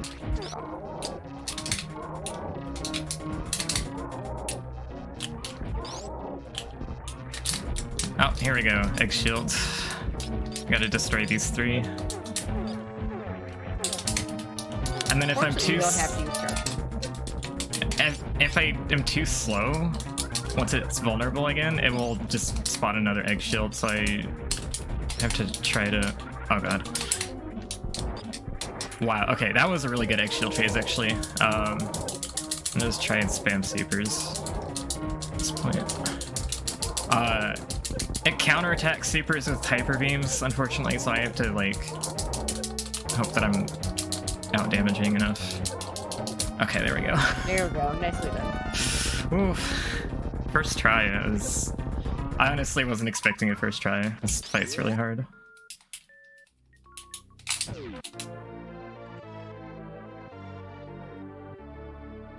And we get hypercharge, which is exactly what it sounds like. It's hyper beam. If you charge it. And you have to use it to get out because those are hyper blocks. You just gotta be careful of this key hunter. I'm gonna save again because these key hunters do 100 damage to Metroid suit. Which, like Metroid suit, every suit you have reduces damage by 25%. So like all 3 of them stack for 75%. So like the key hunter, if you were somehow suitless here, it would do base 400. Yeah, you can actually get here without too much trouble, without no, I guess you can get there earlier. I think you need Aqua Suit, and yeah, you can do need the Aqua Suit for sure. Yeah, but with it, you could get here without Varian, without Metroid Suit. So getting hypercharge here is actually like one of the it's one of the alternate options for defeating Ridley is using hypercharge instead of having Metroid Suit. So you can get Screwtack kind of like sort of early-ish, if you can really call this early. So you have to do all this crap to do that. But there are like weird routes throughout the game where you're intended to be able to do some of this stuff. And we can skip it with tricks, but it's still cool that they planned for all of this. But the unfortunate thing, I guess, is you have to get Metroid Suit to beat the game anyways, because you have to crash the spaceship. You have to crash the spaceport to crash land the GFS Daphne to beat the game. And there's no way through that laser without Metroid Suit.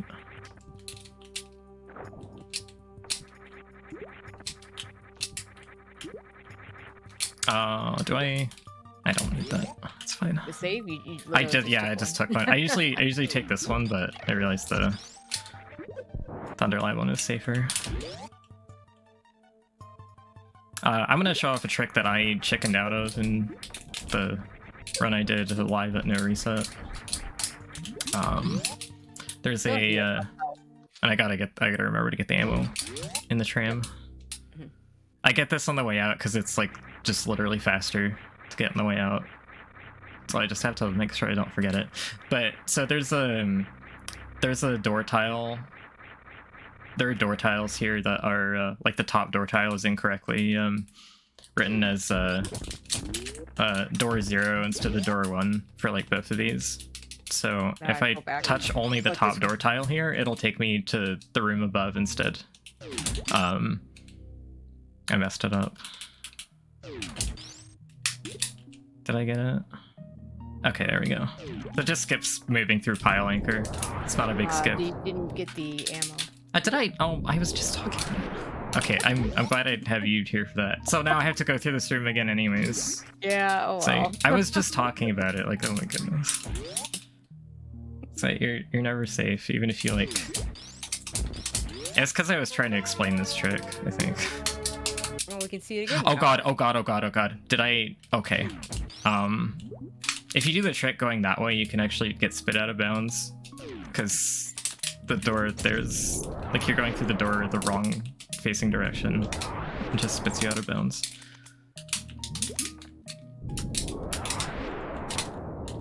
One more ammo item in this area before we head back to Sky Temple Cleanup. What is that again? Ocean Shore. Ocean. Oh, okay, that's...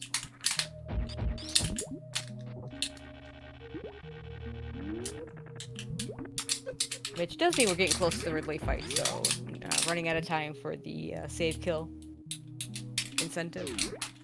Yeah, I'm assuming we're still at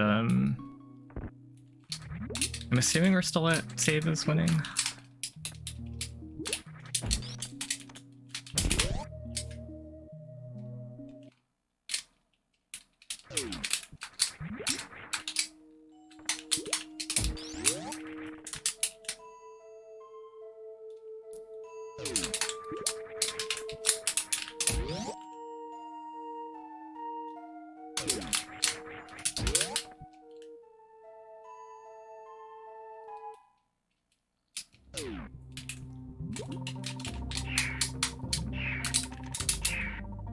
Nice thing about dealing with Metroids now is I could just hyper beam them into oblivion.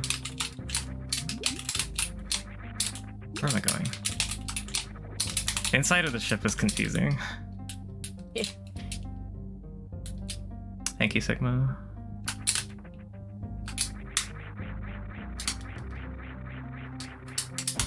So it's just like faster to... You can get this item way earlier by just like climbing up here, but it's faster to get like the big speed jump from running through the ship like that. I think literally all you absolutely need for that item is the gravity boots. No, you... Oh yeah, you're right. Again, I forgot that was an item. Yeah, I mean, it's a little harder because you have to wall jump off the tripper and then wall jump up the sides, but it is doable.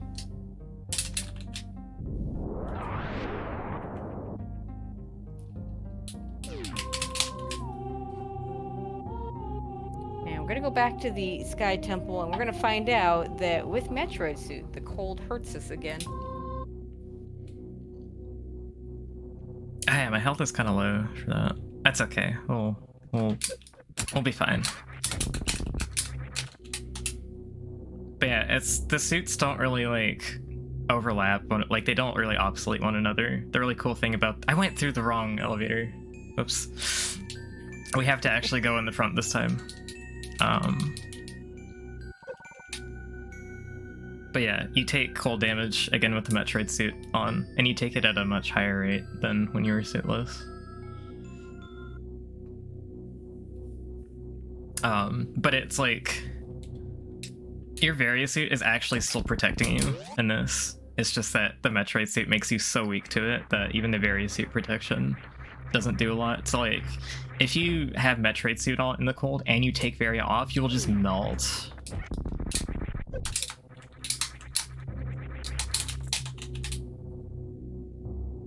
Which there's a challenge for this game. There's like an achievement menu for this game after you beat it, with like a bunch of like speedrun goals and low percent goal and There's a challenge for skipping various suit, and that's something you'll have to deal with.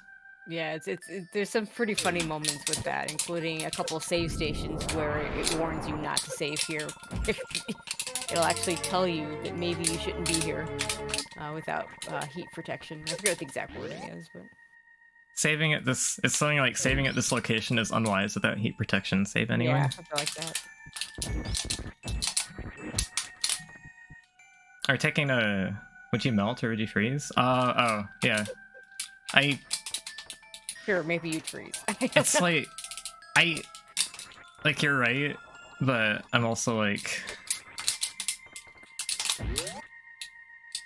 it's like at rate of damage it's similar to acid, so that's what makes me feel like I should use the word melt.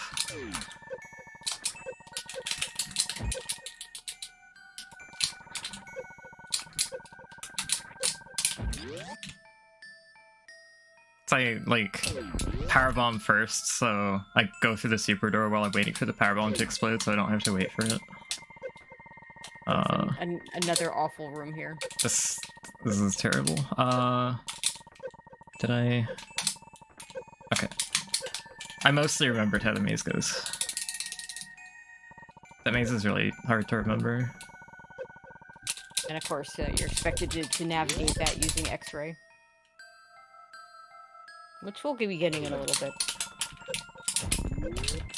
Actually, I was supposed to turn off... Oh, yeah, I was supposed to menu here. Anyways, never mind. I wasn't supposed to have Metroid suit on here, because, so this is the Ridley fight. You're supposed to be inside these, like, Verdite sparks to kill it with Hyper Beam, but because we just have Hypercharge, we can just use that without taking Metroid suit cold damage.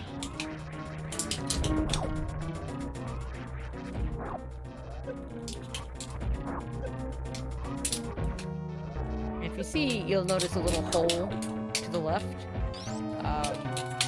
The idea is you come through here the first time, and you're supposed to realize that you just can't damage Ridley, so you escape through that little hole.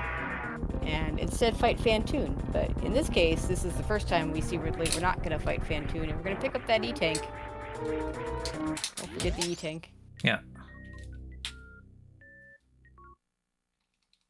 It's kind of nice. The game just gives you this E-Tank right here to get you, in case you took a lot of damage trying to figure out the Ridley thing. And Fantoon will, I guess, survive until the planet explodes, because he's a ghost, so...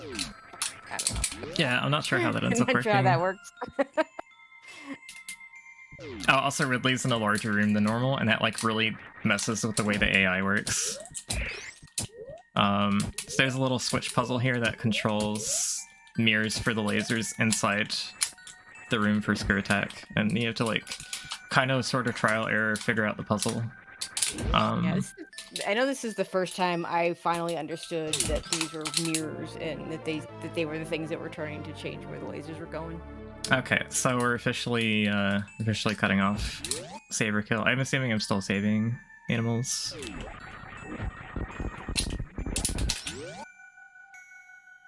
If I'm saving the animals here, that means I actually have to go turn the power back off again.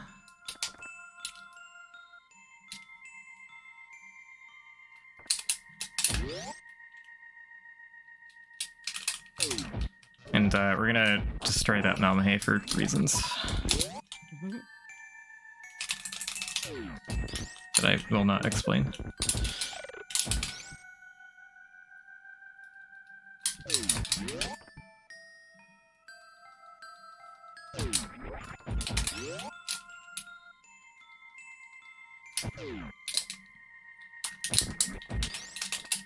I'm like... because we don't do a lot of this Sky Temple stuff when we're supposed to. Thank you, Sigma. There's like these E-Tanks that we just don't get to have for most of the game that you normally would. Made the route quite a bit harder than I was used to. I want to keep that ice floor intact here so I can try and spark this item.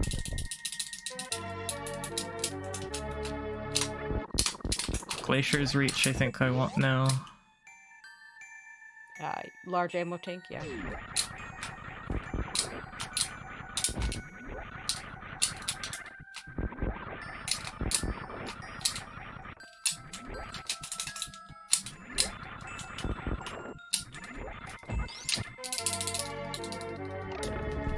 And ice cave. Ice Cave and then Snow Cache. Yep. And Frozen Lake Fall? Yeah, for damage, 2 things there, a damage amp and an energy tank. I believe the energy tank there's the one that falls from the ship, if I'm not mistaken. Yes, and it's the one you need Skirt Attack for. It's the Ready Roomy tank. It's the most out of the way. It's the most out of the way item on the ship that we would choose to get pre-crash. But basically, it depends on if you're doing the cleanup for this area before Skirt Attack or after. Because if you pass through the room it's in before you get Skirt Attack, you cannot get the E-tank that's there from the ship crash, so you have to get it before.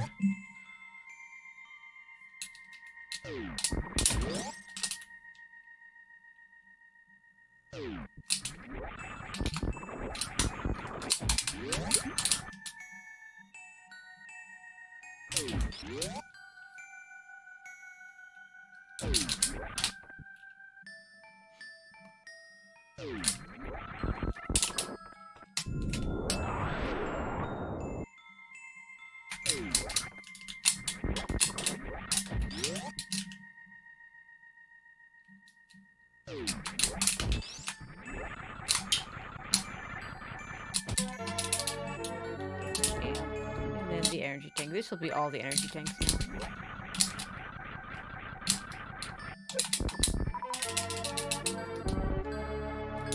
Nice.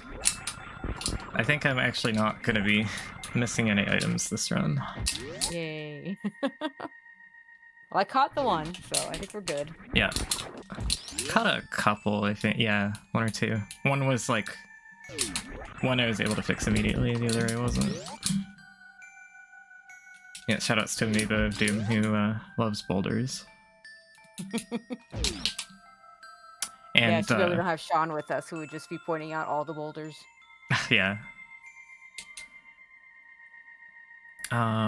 So this elevator, so Vulner Peaks, where Sky Temple is at like the very top of the volcano, and this elevator goes to the energy plant, which is way down in the depths. So it's basically like the longest elevator in the game, travels through most of the planet and connects these 2 areas, and I think ends up being that like it's hard to figure out the purpose of this elevator if you find it on like the first playthrough. It'll confuse me a lot. But this elevator has uses for things and stuff. It was definitely there for a reason.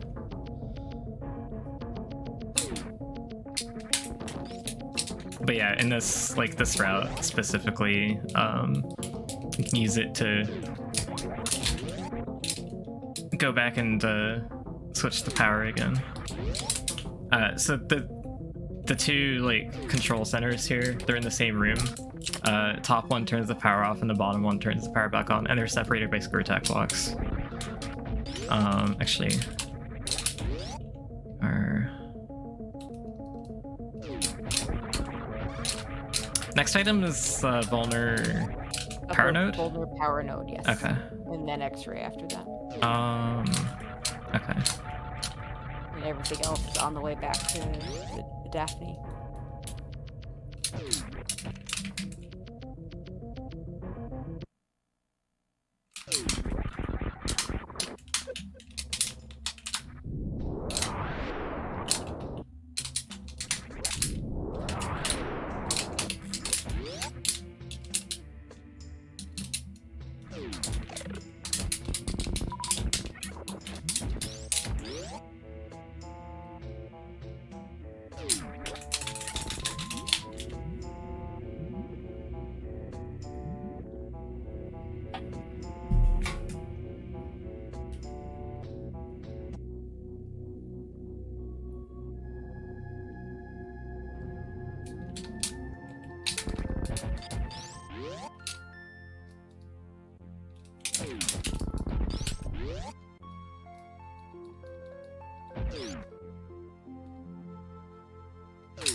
Yeah, so we had to take that long detour. But yeah, this Crap. this last cell charge, you need to have screw attack for. Yeah, it sucks.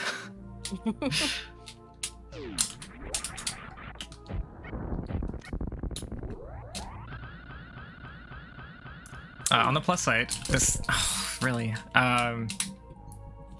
this route is like the only reason that I end up getting to do this Shice work at the speed blocks in this room. Now, I have to leave through Sporefield specifically because there's a Dark Visor switch in that next room that doesn't work when the power's off. Yeah, you can navigate through most things with the screw attack with the power off, but not quite everything. There's a lot of screw attack blocks placed in ways that allow you to get through for reasons. Yeah, actually get X-ray first with this padding because it's slightly closer. Sure.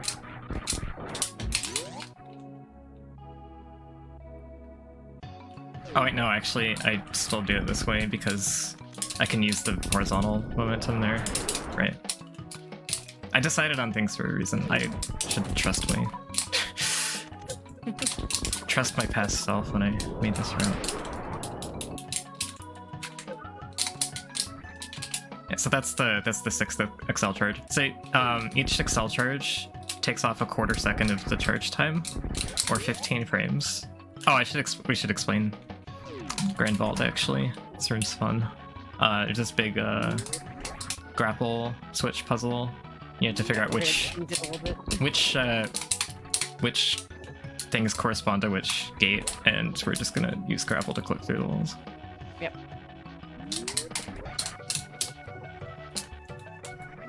You do have to be a bit careful. There are softblocks that can happen.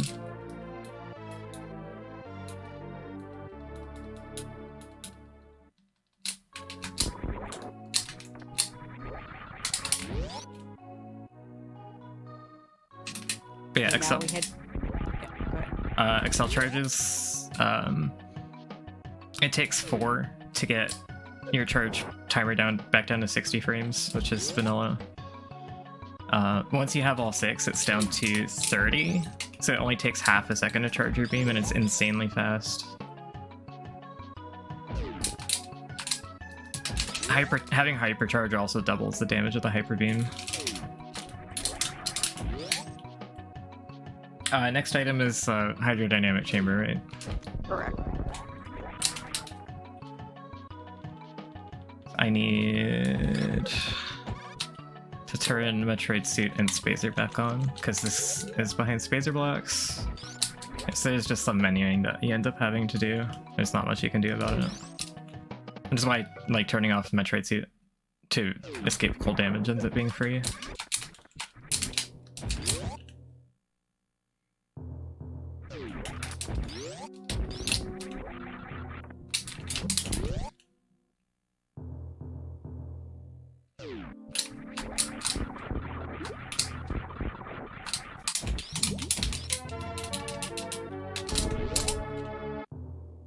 This room's central corridor has screw attack blocks that connect the 2 halves of Pirate Lab. I think I've got everything in here. Next should be Rocky Ridge. Yep. All the numbers are looking good. Yeah, I like the hacks that let me cheat and not have to like guess whether I got all the missiles and stuff before I get to the end. You mean unlike unlike vanilla? Unlike vanilla. Unlike free design, yeah, which I think every single redesign 100% run I've done for a marathon, I was not able to actually get 100%. I think every single run I've tried to do, I missed something.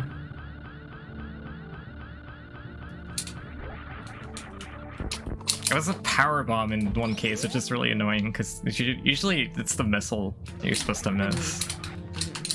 So there's normally a laser there that is like blocking your big end game stuff. It's not here because the power's off, but you still have to like route here in a very convoluted way to get to end game. So the ammo we're picking up here, a lot of this is the stuff that you could have gotten while you were on the ship, and it's just faster to get it now. Yeah, it's confusing for some people too, because like you'll see, if you go through some of these rooms, you'll see like the spots show up when you shoot them for the stuff that you already picked up, and it's unclear what those are for.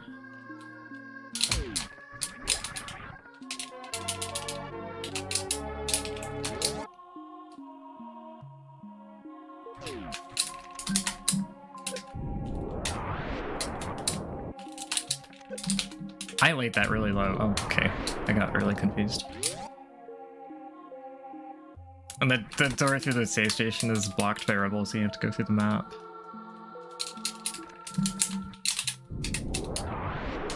So we're actually gonna finally like visit that Mother Brain one that we were supposed to do at the start of the game. One more item we're gonna pick up first, though. I really like there's like a spot where this like haunting music gets to play when you're in an outdoor area, and just gives it a certain atmosphere.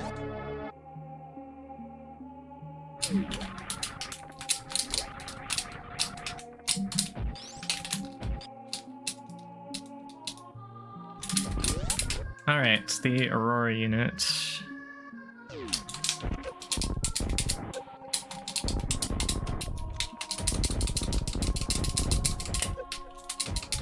Again, normally we do this at the very, again, casually you would do this at the very beginning.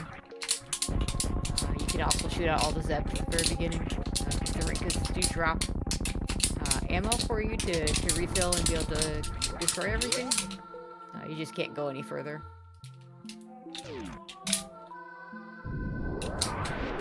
There is an ammo refill room to the right there. Are you kidding me? Okay. Just laid it a little. Nice spacing. And interestingly enough, you can actually go into the ammo refill room after this, so that you just in case. I guess you would only really need it if you didn't get charge beam, but even then you don't actually need it. Although I'm not sure we're gonna see that here. No, we're just gonna go right in, guns blazing. Any percent route actually like skips all the damage aims and skips charge beam entirely, because you don't actually need it. Yeah. So this the Aurora unit fight is a little bit different. Instead of like a standard, like there's no baby Metroid. Once we get to what would be phase 3 of Mother Brain, you're gonna see a laser show up that is just gonna let me use Hyper Beam for free. Which was mostly inconsequential because we just had like this insane hypercharge anyways that normally you wouldn't have. So there's two beams that show up. This one, it showed up right here, shows up when you do enough damage. And then there's a second beam that'll, laser that'll show up at 725. I don't know why it's 725. If you don't have the damage done, if you don't have charge, you can wait for it. In fact, any percent will wait for it. Funny thing is, you have to be playing normal mode for that beam to show up, because hard mode's timer starts later than that. Gives you less time, and easy mode doesn't have a timer, so it can never hit 725. So you have to have a way of doing enough damage. Yeah, I like that. Which can be ammo. I like that like little oddity. It's neat. Yeah, I do too.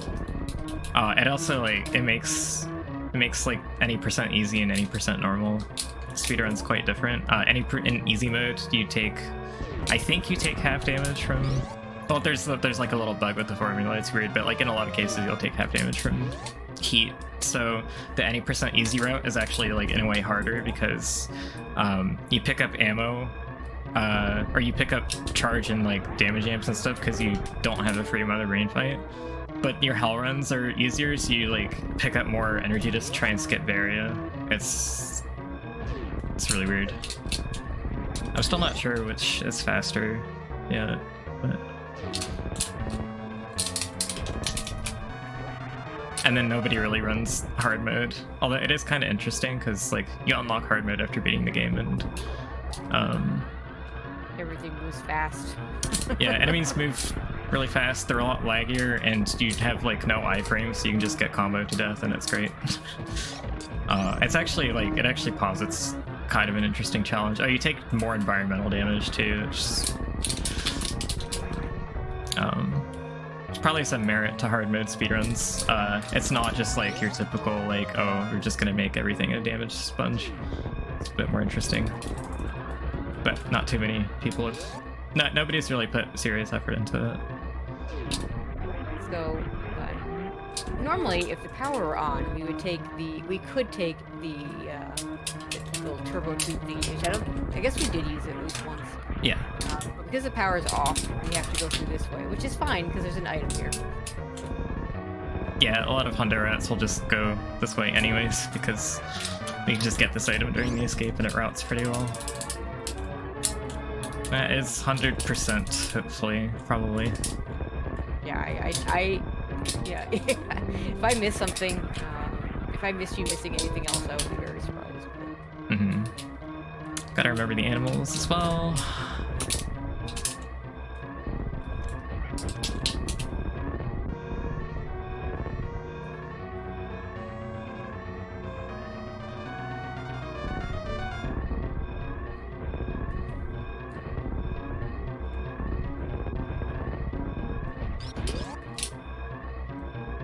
So yeah, you need the power off to save the animals, which makes the end game routing a bit more complicated. But you don't find out you need the power off until like you have to come down here and figure out why you can't do this basically, because there's a gate that's powered on that's blocking your way. And you get a little text box once you save them. The title demo reel reveals the hidden grain pass, and that is your It's a little bit of a puzzle that you have to figure out that'll unlock a new playthrough. Anybody that's ever played Second Quest Zelda, it's kind of along those lines. And that's time. Yeah, GG. Really not a bad time. No, not at all. 2:31. That was with intro too, I think, yeah. So it's like would have been sub 2:30 otherwise.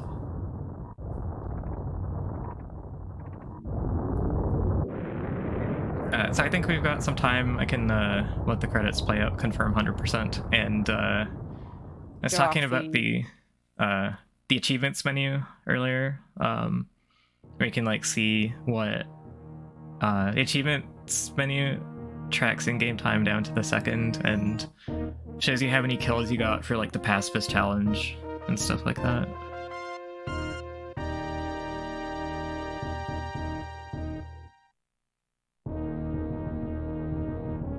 But yeah, thanks to SpeedGaming for having me at this marathon again. This hack is pretty recent, and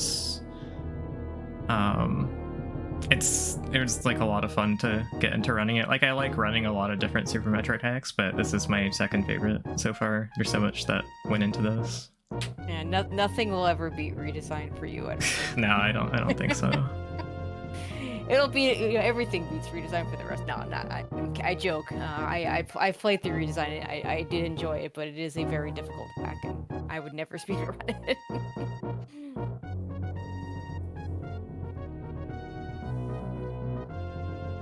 Yeah, shoutouts to Kamaru for making the maps and doing a lot of the like early routing for 100%.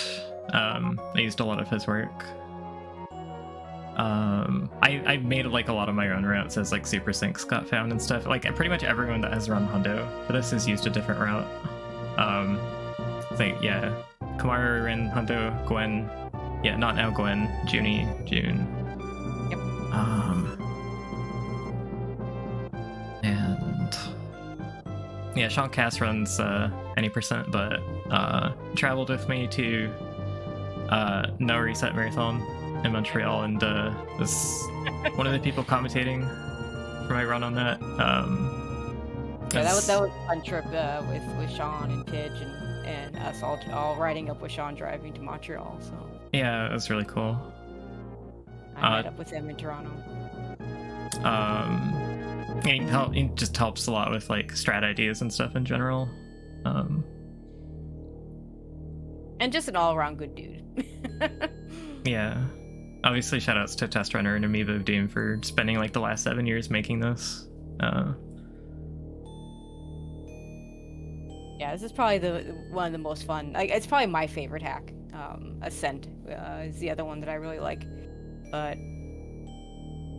there's just so much to it. You know, the Susie Island, the second quest, the different modes, the different challenges. Yeah. Bucks and Q and Chad is, I think, the main maintainer currently of the randomizer too. Yeah, this game really to me felt like a kind of a natural Super Metroid sequel that we never got until now. Yeah. So yeah, I'm gonna reset and check out the stats. We should have 100% here. Woohoo! 100%! Yay! Oh yeah, about the 7 years thing. They apparently they created the Metroid suit for this in 2017, so it was like before Dread's Metroid suit, and it's not quite the same anyway. But the fact that they're both green, I don't know. Yeah, it's kind of funny. I mean, Metroid's a green, so it's like natural. But... yeah, that's true. Okay, so we get challenges menu unlocked. 136 in-game time, which is good enough for both the any percent and 100% speedrun goals that they have outlined here. The low percent one is the low percent one has a bit of leeway, just because the RE tank Ridley is so terrible in this. So there's like some give on picking up extra stuff, and then there's just like Super Syncs can skip a lot now too. Yeah, the E-tank, the low E-tank Ridley, I think involves a crystal flash in the safe spot. Oh no, like you have to be really good at menuing the. No, that's not right. That's right. It was the Varia suit skip that had the crystal flash, because you know what, you'd have enough ammo for it in low percent.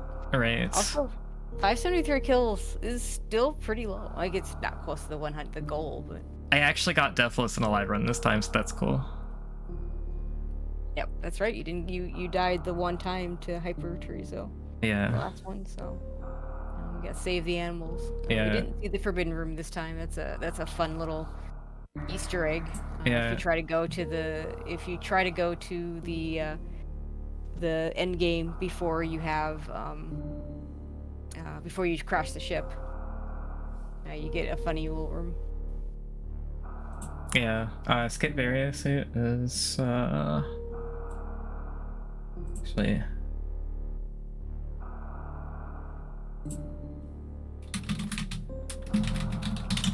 So the question, why are the in-game and marathon timers so different? Is because there are a lot of things that the game doesn't count in in-game time: door transitions, elevators, menuing, among other things. Yeah, item pickups. It takes up a lot of time, especially in a Hundo run where like we don't have the full fanfare for these items, except for the majors, but it's still the time still adds up a lot. A lot of time.